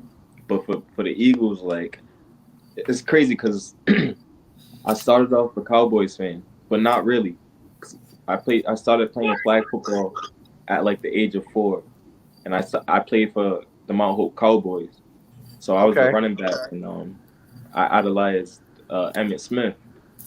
So I was obviously, you know what I'm saying, I had the star in my helmet, so I was a Cowboys fan. But I really didn't watch the NFL like that. I really didn't know what it was about. Like I just knew that it was a new sport I was playing, and there was professionals that also had the same star on my helmet. You know what I'm saying? So yeah. Then I like started getting into it because like my family, they're from Philadelphia. So my brother, like I don't even know how it happened, but I just became. Where are you from now? Where are you at right now? Rhode Island. Okay. Yeah, I used to live in Philly like in 2006, back when we fucking traded Dawkins away. Jeez. But anyways, that's another story. But we do not speak of that travesty. Yeah, we don't speak of that one. But I was in the city so I was feeling it. Like I was like, damn, I can't even watch. And it was like a dark year for us. Like we got smashed by the Seahawks that year. Like, don't we always get smashed by the Seahawks? Especially, yes. I mean, maybe not now that Russell's gone, but man, he definitely had our number. He doesn't matter if we played him in Seattle, we played him in Philadelphia. It didn't seem like we would ever beat the Seahawks. Did we play them this year? I don't think so. No. I was gonna say because if we lose to Drew Lock, it's definitely a curse. We played the We played the NFC West last. You know what I'm talking about, Rome. If you lose to Drew Lock, it's a curse at this point. No kidding, right? But yeah, we don't play them. We played the NFC West last year, so we won't play the NFC West again. If we was to lose to fucking Drew Lock, bro, that game when we played the Cowboys and we almost lost to Ben DiNucci. Well, that's why I'm like, there's a lot of Eagles fans that are getting. I mean, I'm excited about the season. Obviously, don't get me wrong. I wish it was September 1st right now, and that we were staring at kickoff in a few days or whatever. But the people that are like, oh man, we could be 4-0 going into the Cardinals game. I'm like, hold on. I mean, that's not. We don't know. There's a lot of. I mean, obviously, we're projected to be in a playoff run this coming season for the division, and things like that. But we don't know how these other teams are going to be. We don't know. There's a lot of variance. There's a lot of there's some parity, in football.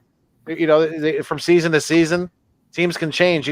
Some teams can surprise us. There's been teams in the past that have been projected to be terrible, and they've actually turned out to be pretty good. So, you never know. You can't. Go ahead. I was just gonna say, man, you can't sleep on Detroit. I know a lot of people are, really brushing that one off as a dub right away, and it should be. But, dude, these guys also played very well for Campbell last year. I honestly took his biting kneecaps as a joke, but they bought into it somehow, some way.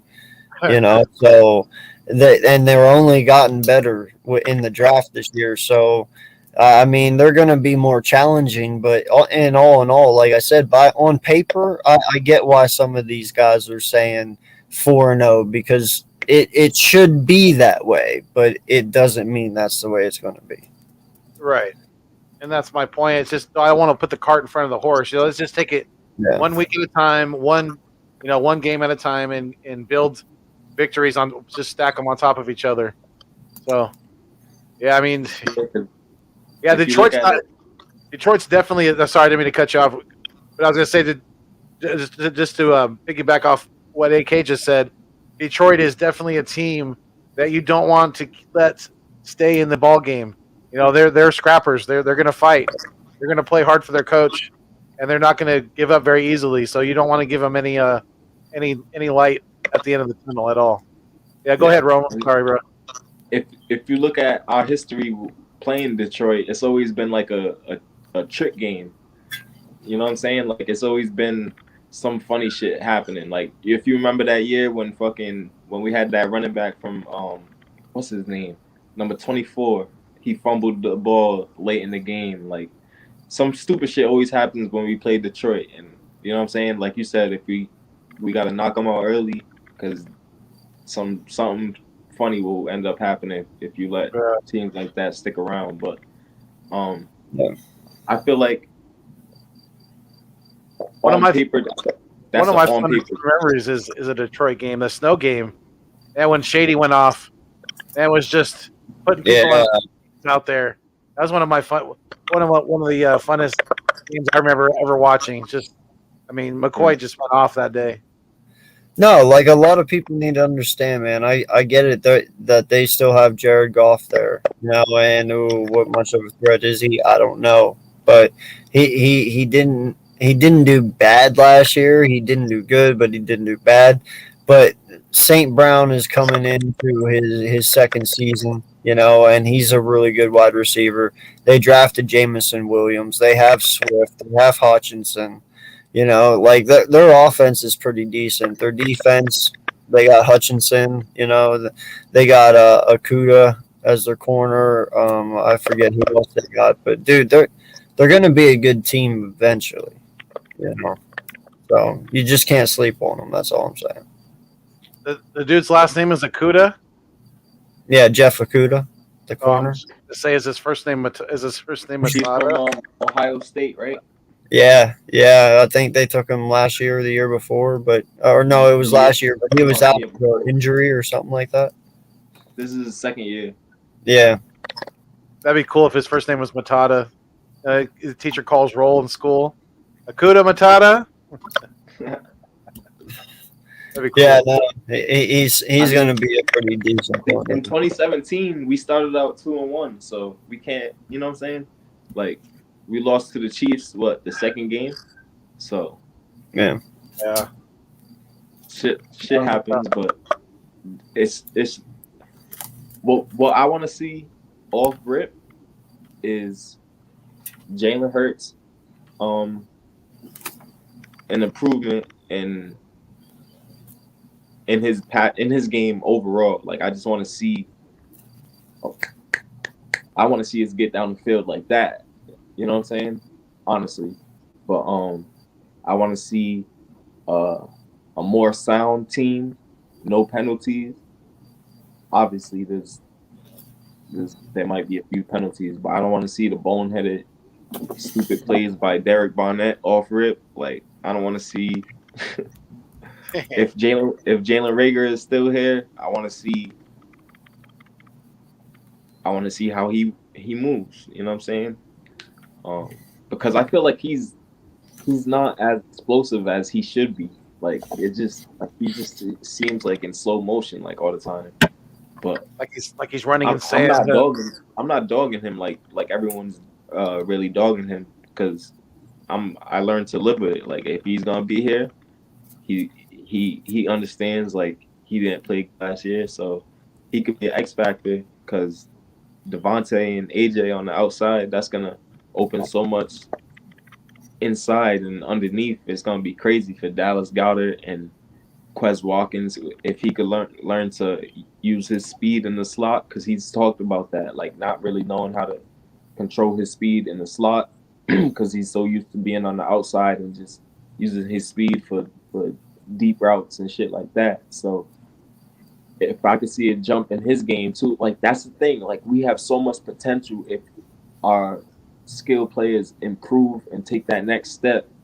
It's gonna be crazy because we already built a foundation with our O-line and our D-line, and adding the big boys and the rookies, like it could really get crazy. Like we have veterans on the outside, Marcus Epps, like those type of, like, that's what I'm saying. We already have those key pieces. If they improve and our coaching improves with Nick Sirianni, like, and we build off of what we had last year, we could be dominant. Like that's what people don't understand. Like we already have those pieces embedded.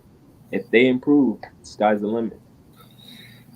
I truly think that Britton Covey is going to be a threat to Jalen Reagor as well, especially when it comes to the screen game, because I'm not exactly sure what he's going to be, but I can tell you this: Britton Covey, if you put him on a screen, a wide receiver screen, and you get this kid in the open field, he can make some magic happen, you know.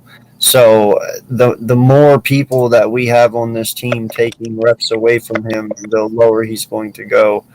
You know, I don't know what he has, but I just don't think that he's just made for Philly. You know, I'm not saying he can't play football. I'm just saying he just is not made to play here. Who? Reagor. Oh no, trust me. I'm on the same boat, but I'm like, if he's gonna be here, then I just want to see what he's got, because it's make it or break it this year. Like I understand, like he might be taking snaps away, but I don't think we're gonna allow him to have a whole season of stinking up the bed if that's what he's gonna do. We're gonna allow him to show if he improved himself. If not, then we're gonna, you know what I'm saying? That's why we got guys like Covey and Pascal and who's the other dude from Oregon, like try out pieces like that, like just to see. But because Reagor's, his seat is hot as fuck right now. So. As it should be, because if his play doesn't improve, then you're going to see guys like Pascal take snaps away from him, and you're only going to basically see him if they run him on special teams, like on punt return, things like that. And I necessarily don't even want to see him back there doing that. I'd rather I'd rather have somebody back there, somebody else back there running, returning punts. You know, let Quez Watkins get a chance back there. You know, he's got have great Darius Slay speed. running punts. I don't know about Darius that. Slay- You want the quarterback one? I don't know about that. Darius Slay will do better. I guarantee. If you put Darius Slay returning punts over Jalen Reagor, I guarantee that Darius Slay will have a better season. I'll give you that one. I'll give you that one. Like if it just comes down to like being who's better, yes, Slay was better. But in all honesty, your punt and kick returner is going to be Britton Covey more than likely. Him, it's going to be probably. No. I'm saying. I'm talking out of Jalen Reagor and yeah, and Slay. Yeah, you're just saying that if when it comes down to who would have better stats, returning punts, get that. Yeah, but I'm not putting my cornerback one back there, risking the injury. No, absolutely. Yeah. No, you're right. When it comes to, I mean, yeah, if I'm coaching the team, yeah, no.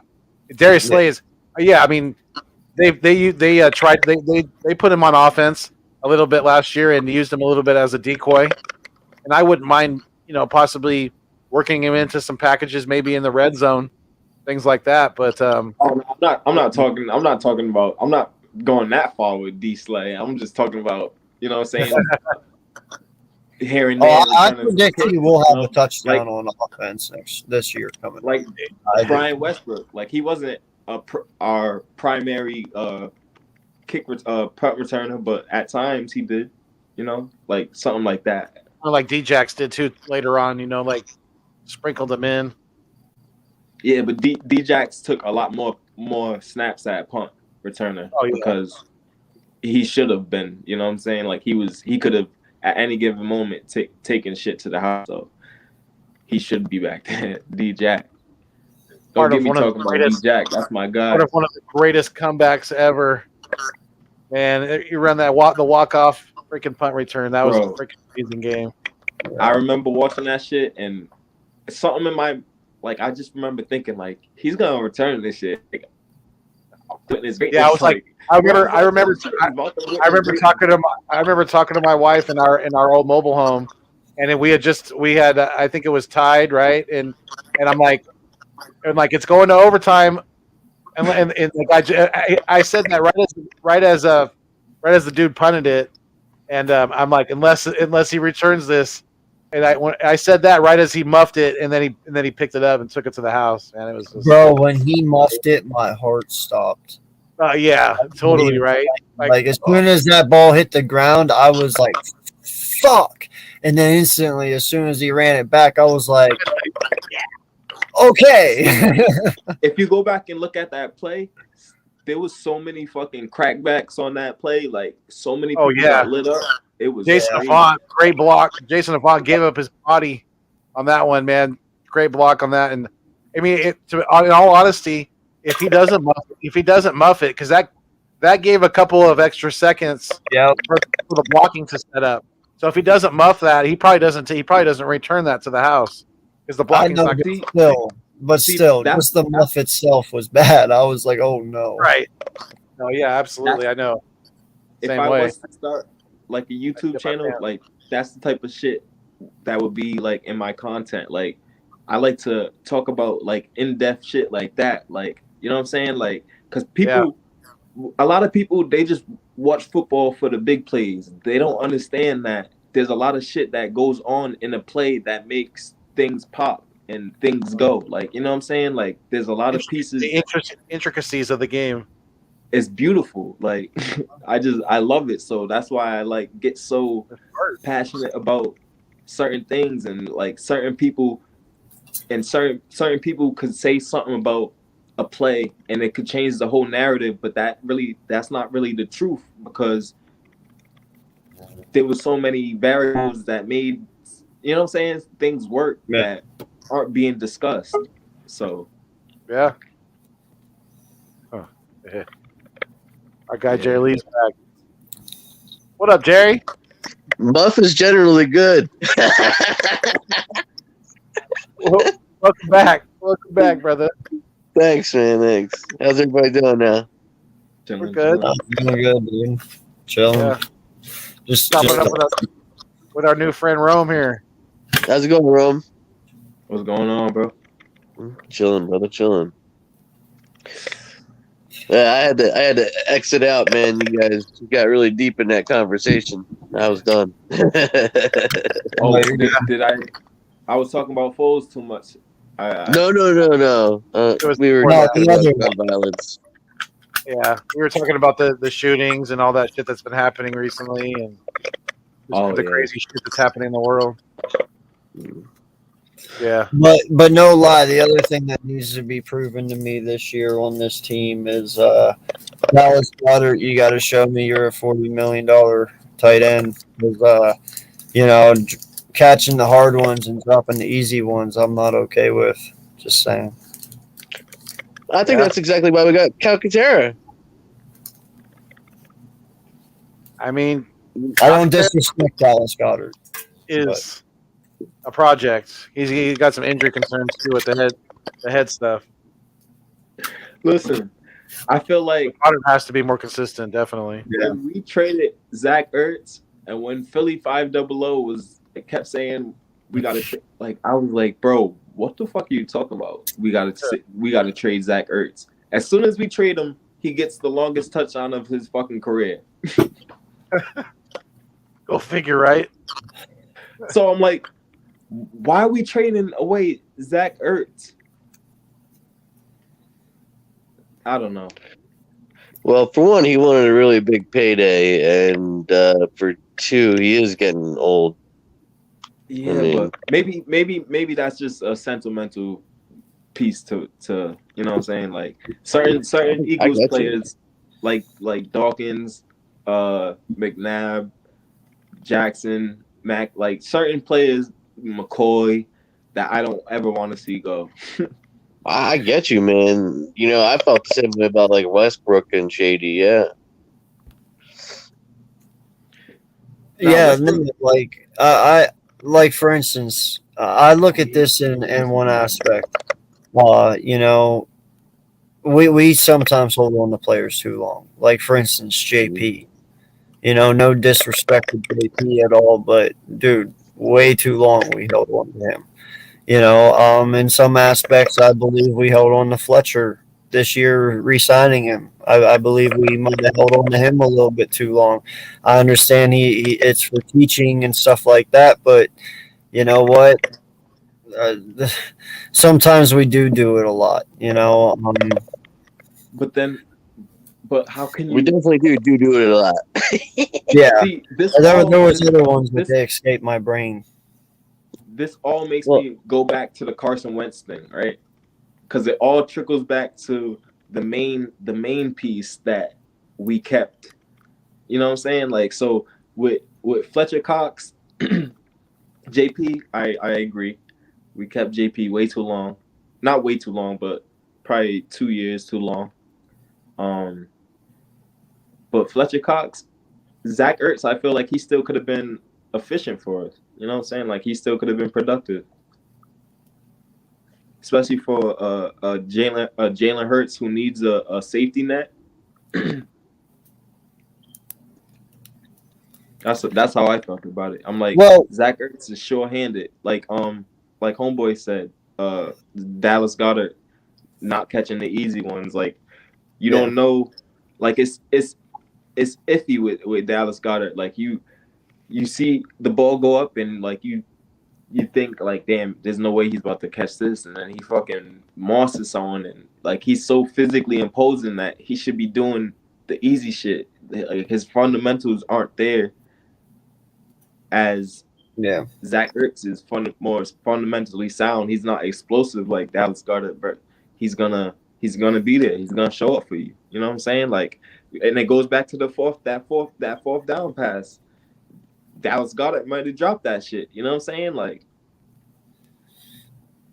the biggest play in Eagles history, Dallas Goedert might have dropped for us, and Carson Wentz might have not have made. So, and then, you know what I'm saying? So that's how I think about it. Yeah, no, I agree, man, and that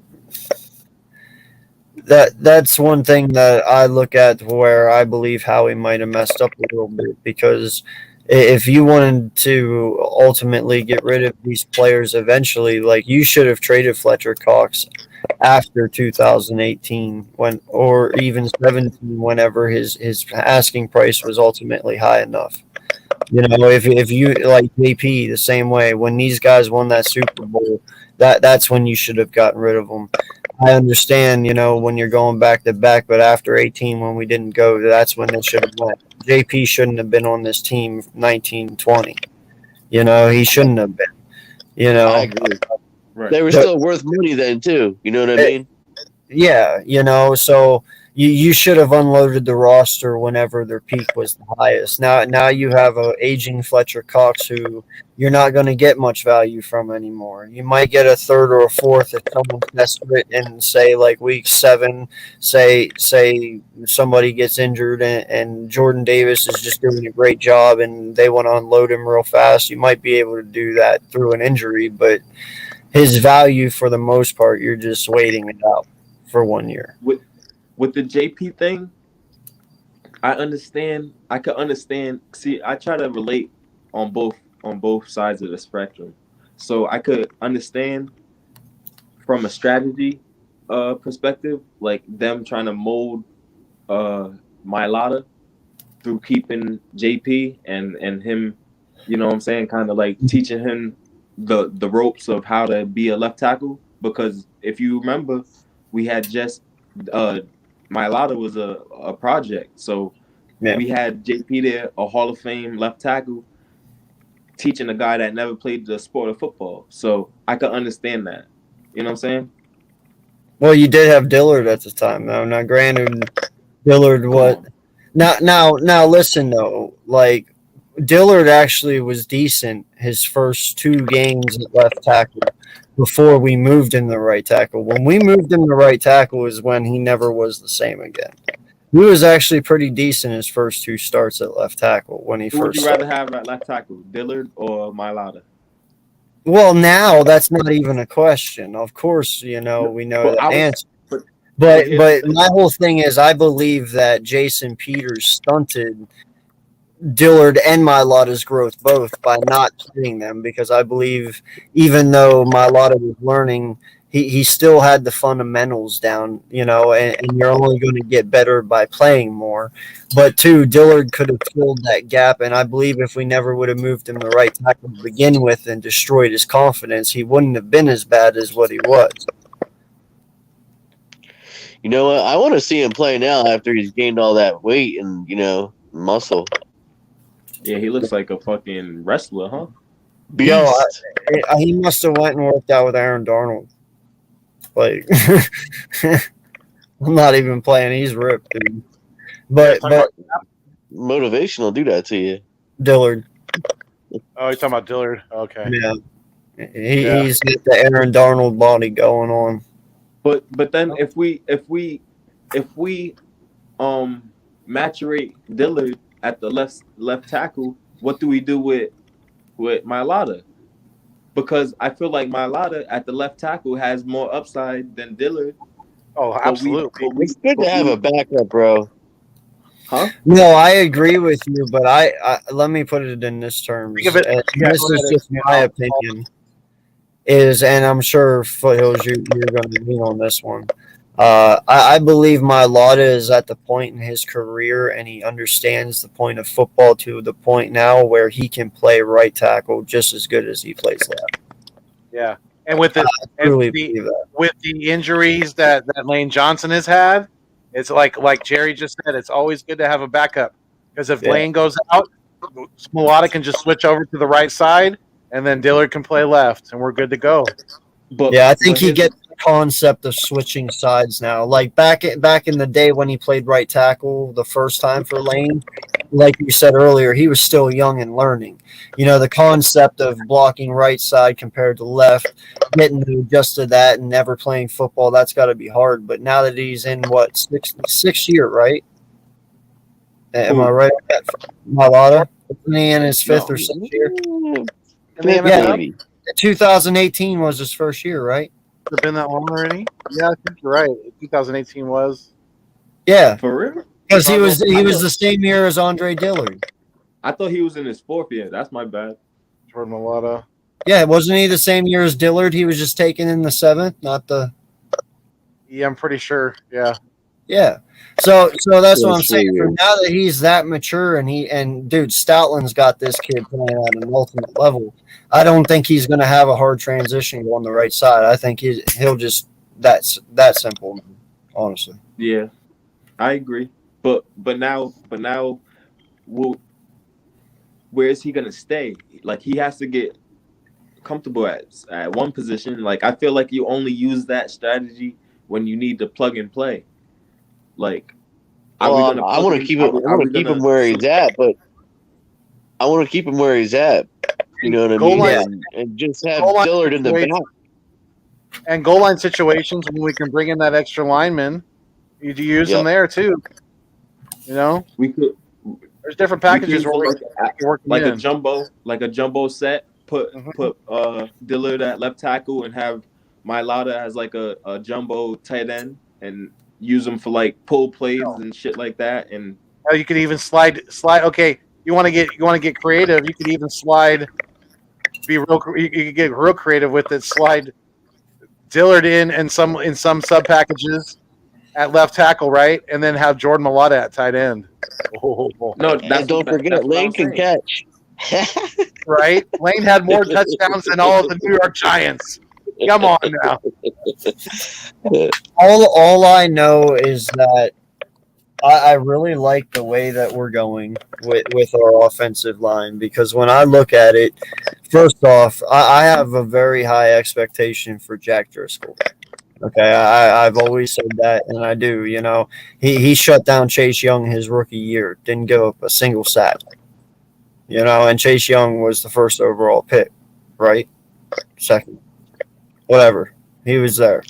But you know that's what I'm saying. So Driscoll can play right tackle. I'm not worried about that. Sayamalu is probably going to be your right guard because I don't think they're going to move Mailata and Dickerson. I wouldn't do that. They might cut him, dude. He might be cap casualty. No. And in all honesty, if they're smart, man, I'd use if they want to. I'd do trade. Who are they going to cut? You're not trading. You're not cutting. Who? The cap hit No. would be tremendous. You can't do that. Who's going to start at right guard? Driscoll. Yeah, I guess so. Yeah, but I don't know. I think Samalos makes the roster. I don't know. Whether We'll it's see. starting. That's a different Isaac story. definitely makes the roster because Yeah. you got to think about it. He's got versatility. He can play center too. I was You know what I mean? I was just about to say that he was a Yeah. plug and play guy from our championship run. Like he was vital in that offensive line. Like you know what I'm I'm saying? just Like, saying, you don't be can't- surprised if they trade him. Trade him, yeah. Cut him. I don't think so. Trade him. No. They're fine. No, definitely.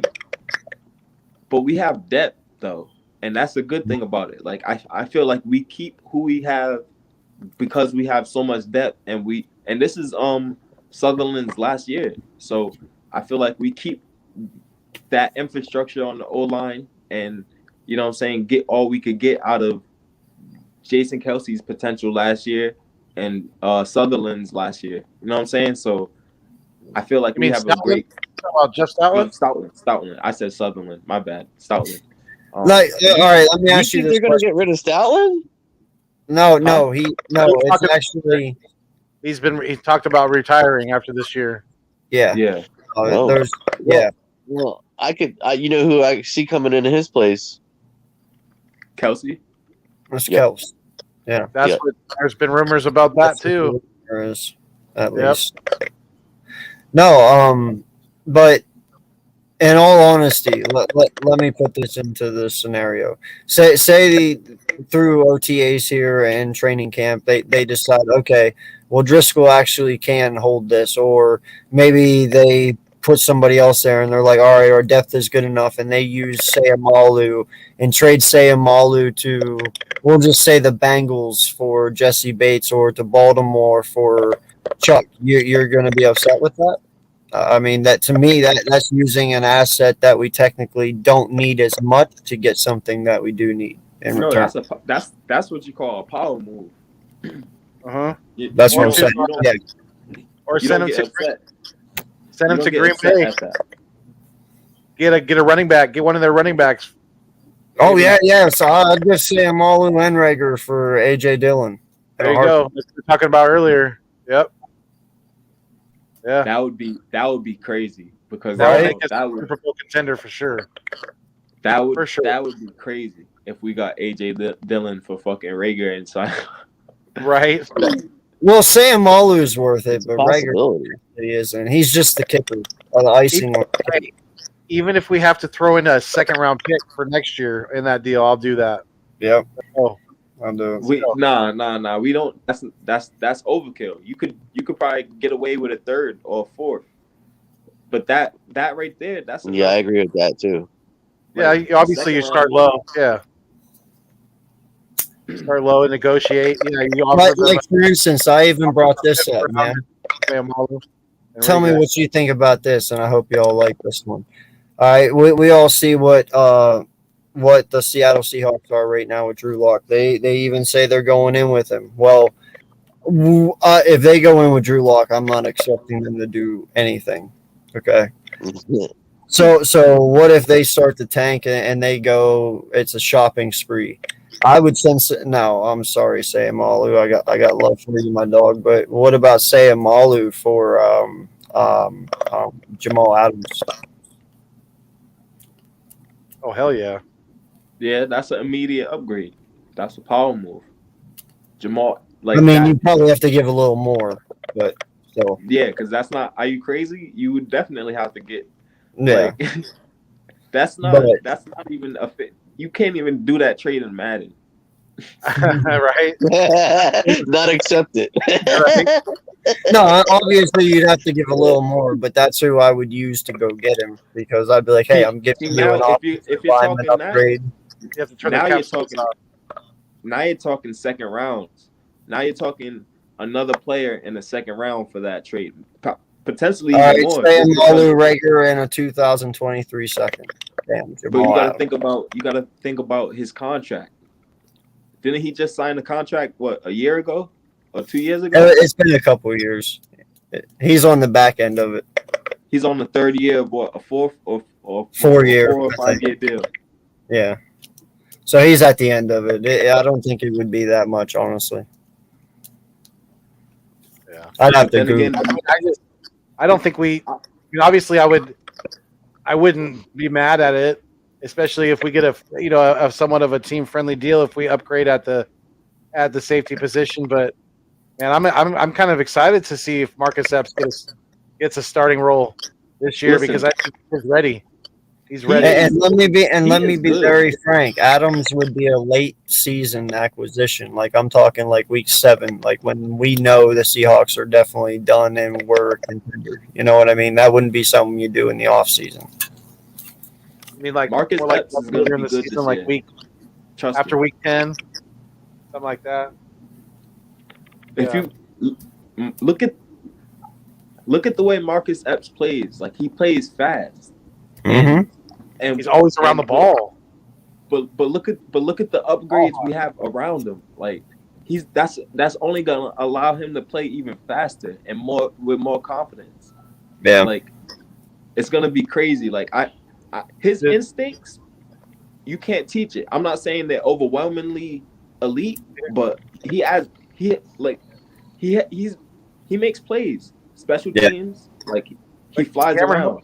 And Cameron Holmes is right. Trench comes first always, because if our line is as dominant as we're envisioning it being this coming season with the additions that we've made with the return of Brandon Graham, I mean, it's going to make it that much easier on the secondary to make plays, to hold it down on the back end because if the line's getting pressure, it makes it. I mean, a really good defensive line could make even a subpar defensive back room look better than they really are. So just imagine what we're going to do with the talent that we have in house now. I don't know about you guys, but I miss me some BG. Hell yeah, that's my boy. Our D line this year is gonna increase our interceptions by I'm gonna say +5. You At can take it to the least, bank at because least. N'Kobe Dean, he's gonna be flying around like fucking like Michael Kendricks was. Better.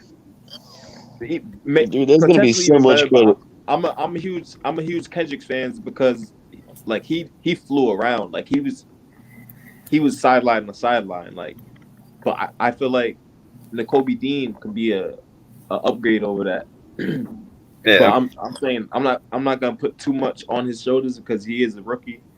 But Who's gonna have a his Who's gonna have? upside is crazy. Okay, so the Rome, we're gonna wrap this up pretty quickly here because we've been on for almost 3.5 hours. And Jerry, I All right. appreciate you coming back on with us as well. But let me ask you this before we go. Coach Dante came in the back, and then he's like, "Oh, I just heard that. Never mind. I'm gonna bounce." But who's gonna have a bigger rookie season, you guys? Who's gonna have a bigger rookie season, Jordan Davis or the steal of the draft, in my opinion, N'Kobe Dean? Ooh, that's a tough question. N'Kobe. Go ahead, bud. No, go for it. You sure? Yep. I'm gonna say N'Kobe just because I feel like we use Jordan Davis kind of like a free guy, like a free up guy. Like I think Jordan Davis, his impact, just his physical presence and his physical attributes on that D line is gonna not only free up blitzes in the for our backers, but it's gonna allow double team. Like it's gonna open up so much. So I feel like he's just gonna allow guys like N'Kobe Dean to make more plays. Yeah, I think it could go either way. To bounce off that though, I do think it's going to be Dean as well because, in all honesty, with the signing of Cox and having Hargraves and having Williams in the second year, they're probably going to use Davis as a rotational piece this year to burn behind the vets, and they're going to use him more in the run game than probably pass this year. And you'll just see him rotate in and out, and then unleash him next year. So probably Dean will have a bigger impact, in my opinion. I think I think it'll weigh both, man. I can't say one's gonna be better than the other because I think they're gonna do the same thing with both guys. They're gonna rotate both of them in and out. But I don't know, man. I don't know who's gonna be better. It's gonna be good. That's all. But you got to look at it though. You got to look at it.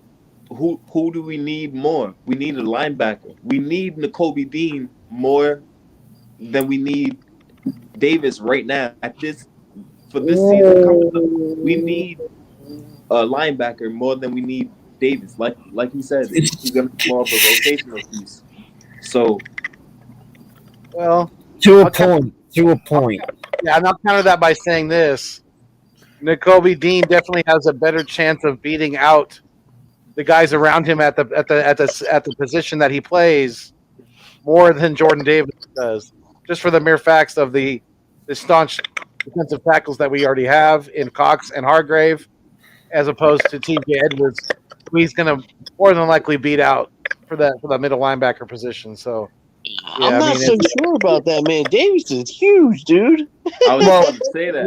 And it's not even his size. The only reason that the importance is debatable is because last year, what was the one thing that our defense sucked at, and that was stopping the run up the middle. Davis automatically makes that possible.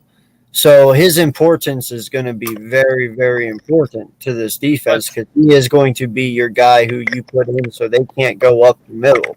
But Dean is going to have the linebacker too, right? Huh? Middle linebacker is important in stopping the run too. Well, yeah. I'm just saying Dean's going to have more playing time, but they're going to really rely on Davis in the run game for sure because we can't get killed up the middle like we were before. Right.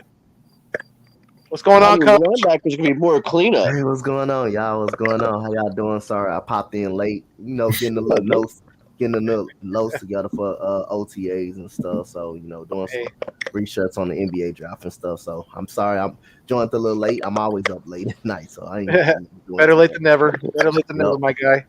Yeah, we're gonna wrap it up pretty soon because we've been on for over 3.5 hours now. But yeah, we're glad that you joined us.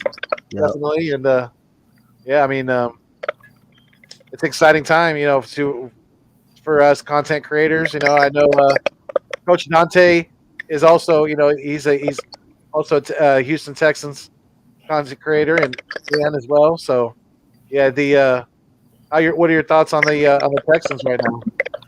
Man, like I say, man, I think we got a bright future next couple of years. I think, I don't think we gonna be pushovers this year. I think we're gonna be better than a lot of people expect us to be. I think we're gonna come. We're gonna play hard. We're gonna play hard every single day. And like I say, a lot of people think we're gonna be as bad. I'm not gonna I'm not gonna bank on that too much. But like I say, like I say, I want. I want people to think we're gonna be bad, and I want people to think they don't have to fear us, because at the end of the day, those are the teams that you're not gonna expect a lot out. That's gonna give you more of a fight. So I like our future. I like our future this year, and we got some dogs we got some dogs in this draft, and I got 5 day one starters that's gonna play right then and there. So the only question, is Davis Mills. If I gotta just see if Davis Mills, the guy, if he can have a better season than what he did last year. He already seen basically all the coverages and stuff. He was the best rookie last year, arguably, besides Jones. But again, man, like I say, if he progresses and he was better than last year, then hey, the Texans got their guy, and I think the Texans can improve on more wins. Yeah, I think so too, because their division is kind of in a flux right now. Indy changed their quarterback. So did Jacksonville changed their head coach. So Yep. there's a lot of variance in that division, so to speak. But, yeah, I mean, it's a it's it's gonna be a little bit of a long summer. Definitely, it's only June 1st, but Yep. yeah, we're gonna keep grinding and keep doing this content. Definitely make time go by quicker, right, guys? Yeah, man. Yeah, it's That's all we definitely going can to be do, an man. interesting season. That's for sure. Yep, it's definitely gonna be, man. No doubt, no doubt. But yeah, I can't wait, man. nor can I, my friend. Nor can I. Yeah, yeah. It's yeah. AK, you guys. He had to take off. So yeah, we're gonna wrap this thing up. I think. But if you guys have any closing comments or anything like that, definitely we'll get that going here. But yeah, it's been another great live stream, and appreciate each and every one of you guys for joining us and for Yep. chiming in. Definitely, Rome, you got any closing comments or anything like that before we get up out of here? Now I'm pretty much like everyone else, just waiting for shit to start. Yeah, Yeah, absolutely. man. I think, like It I was say, it was cool. How often do you guys do this live thing? We're usually on here we're usually on here every Wednesday. Yep, we usually start at 10 p.m. Eastern Standard. So yeah, check us out. Definitely, we took a couple weeks off, but yeah, we're gonna be getting back at it pretty consistently here. So yeah, check us out next week. Definitely. Yeah, definitely tune in, and I'll probably have something rolled up, ready to smoke and talk shit. Sounds good, bro. Sounds good, man. Yeah, definitely. All right, guys, I'm out of here. You guys have a good night. All right, you guys. Bro, Jerry, appreciate you. Coach Dante, you got Yeah, any closing man. comments? Yeah, I'm gonna get my closing comments in. Like I say again about that, which I was talking about Jordan Davis and the Kobe Dean. I Yeah. think the Kobe Dean is gonna start from day one. I think he's gonna be the middle linebacker, actually from day one. I think Kaiser White is gonna be on that side, be on the outside. I know Hassan Reddick, people picture him as a linebacker, outside linebacker, because he's going to be more on that defensive side, defensive end. He's going to be more of the defensive end. He's going to be more of the pass rusher. But I got, Nakobe Dean and the Zamir White and I got Edwards as the starting linebackers for the Philadelphia Eagles. I think you're going to see some rotations between Davion Taylor and stuff like that. But I think Jordan Davis, I think he's going to be a rotational piece. Down the road during the season, I think he's going to end up as a starter. But I think he's going to be a rotational piece because you got so much depth on that off defensive line. Get adding Hassan Reddick. Then you still got, Fletcher Cox, who's still on that like a 1 year and 2 year contract. And you got Josh Sweat. I mean, you got Vernon Hargraves who emerged. So you can let Jordan Davis learn for a little while, but he's still gonna get some rotational snaps and stuff Definitely. like that. But I got Jordan Davis starting in later part of the season. I think he's gonna at some point in the season he's gonna start. But I think Nakobe Dean is gonna come out there from day one and be a part of that linebacking core. Yeah, I think so too. It's going to be exciting to see Jordan Davis in certain packages that they bring him in. Short yardage, goal line situations, things like that. Because if they have him with the other two starting defensive tackles, I mean, you're talking about each one of them basically getting a one-on-one matchup, and one of the three is going to win. So it's going to be very, very, very exciting. And very entertaining to watch. So I can't wait. I know you can't wait either. Can't wait either. But, yeah, Coach, Yeah, I'm glad you jumped on for a little while with us. Yes, sir. Appreciate it, definitely. But yeah, we're gonna been on for going on almost 3 hours and 45 minutes now. Or a Yeah, little man. over. I just wanted to come in and just show some love, man, to y'all, man. Show some Yeah, we love to appreciate y'all, it. and just show my face, man. So thank you for having me on, Yeah. Uncle Fidelis. Of course, yeah. Anytime, you're always welcome. You're always Yes, welcome on sir. the East Meets West. Yes, sir. On my, we've worked together before, and we'll do some stuff again in the future. Let's So go yeah, ahead and do it. I gotta come to the West Coast. I gotta be a part of come to the West Coast. right. All right, you guys. Thank you all for being in the live stream tonight. We really, really appreciate it. Like I said, this stuff is it's fun. It's entertaining from not only for myself, but I know for my co-hosts, AK Eagles of the AK Eagles podcast, Vic 3, Geo from the 215. We're always keeping it live. We're always keeping it fuego. Absolutely. We can't do it without each and every one of you guys, though. And then we still got 4 people in the live stream. And I know some of you guys are on the East Coast, and it's getting late where I'm at out here in Cali, but it's beyond late. It's early now. It's tomorrow, basically. It's 6/2/22 on the East Coast. So, because we're approaching 2:00 in the morning on the East Coast. So, yeah, it's getting late. It's been another great live stream, another great East Meets West podcast. Got some great people that came out in the call in. Papa Sora, East Coast Gridiron, Rome, a new addition, a new friend, a new face. I think it was at Rome Jackson on Twitter. Coach Dante jumped in on the end as well. Shout out to everybody in the chat tonight. You guys are great. You guys are absolutely wonderful. You guys did a great job. Each and every one of you. Like I always say, you guys are the food and the water to the content. Without you guys, it does not continue to survive. You guys are the nourishment to the channels. So please make sure that you are locked into all 3 channels, even Geos as well. All 4 channels. Make sure you hit the thumbs up on all 3 channels for us tonight, because we were triple live streaming. We still are triple live streaming, actually, even though I'm solo mio now. But it doesn't matter, because I love it. I love it. And I'm getting more people in the live stream now as well. So we got 6 people in here. Salute to you guys. Really appreciate it. Thank you so much. Please help me out, though. I really need your guys' help. And I need you to spread the word. I have the subscribers. I've had them for a while. And I know I haven't been putting in a lot of content lately, but there's been reasons for that. I'm going through, it's been a tough year. My stepson passed unexpectedly at 26 years old in January. And it's put a lot of strain on my family, on my marriage, things like that. So I really appreciate you guys being patient with me, being understanding, showing all the love and support. You know, it's I can't really put it into words what it all really means to me, and it's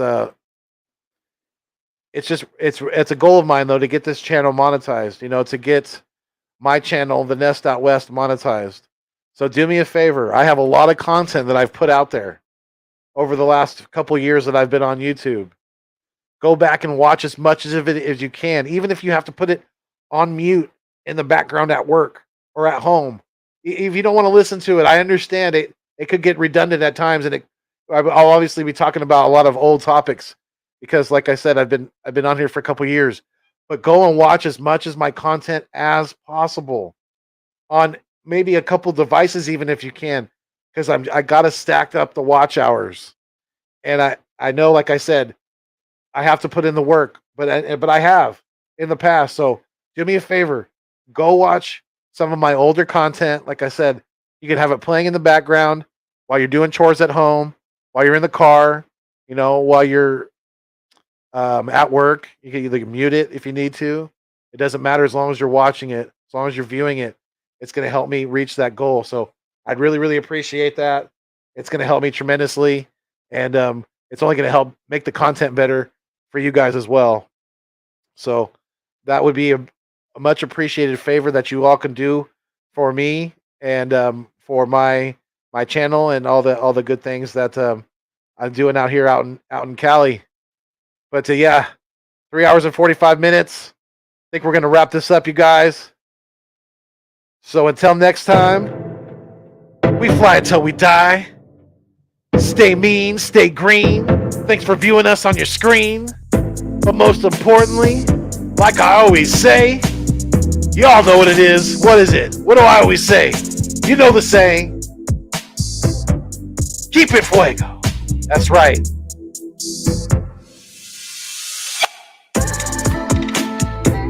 And we out, y'all. Love y'all so much. Thank you all for support. My content, AK Eagles, Vic3, Geo from the 215, the East Meets West podcast is going to the top. Y'all going to be a part of it. We can't do without each and every one of you. Love you guys. Peace.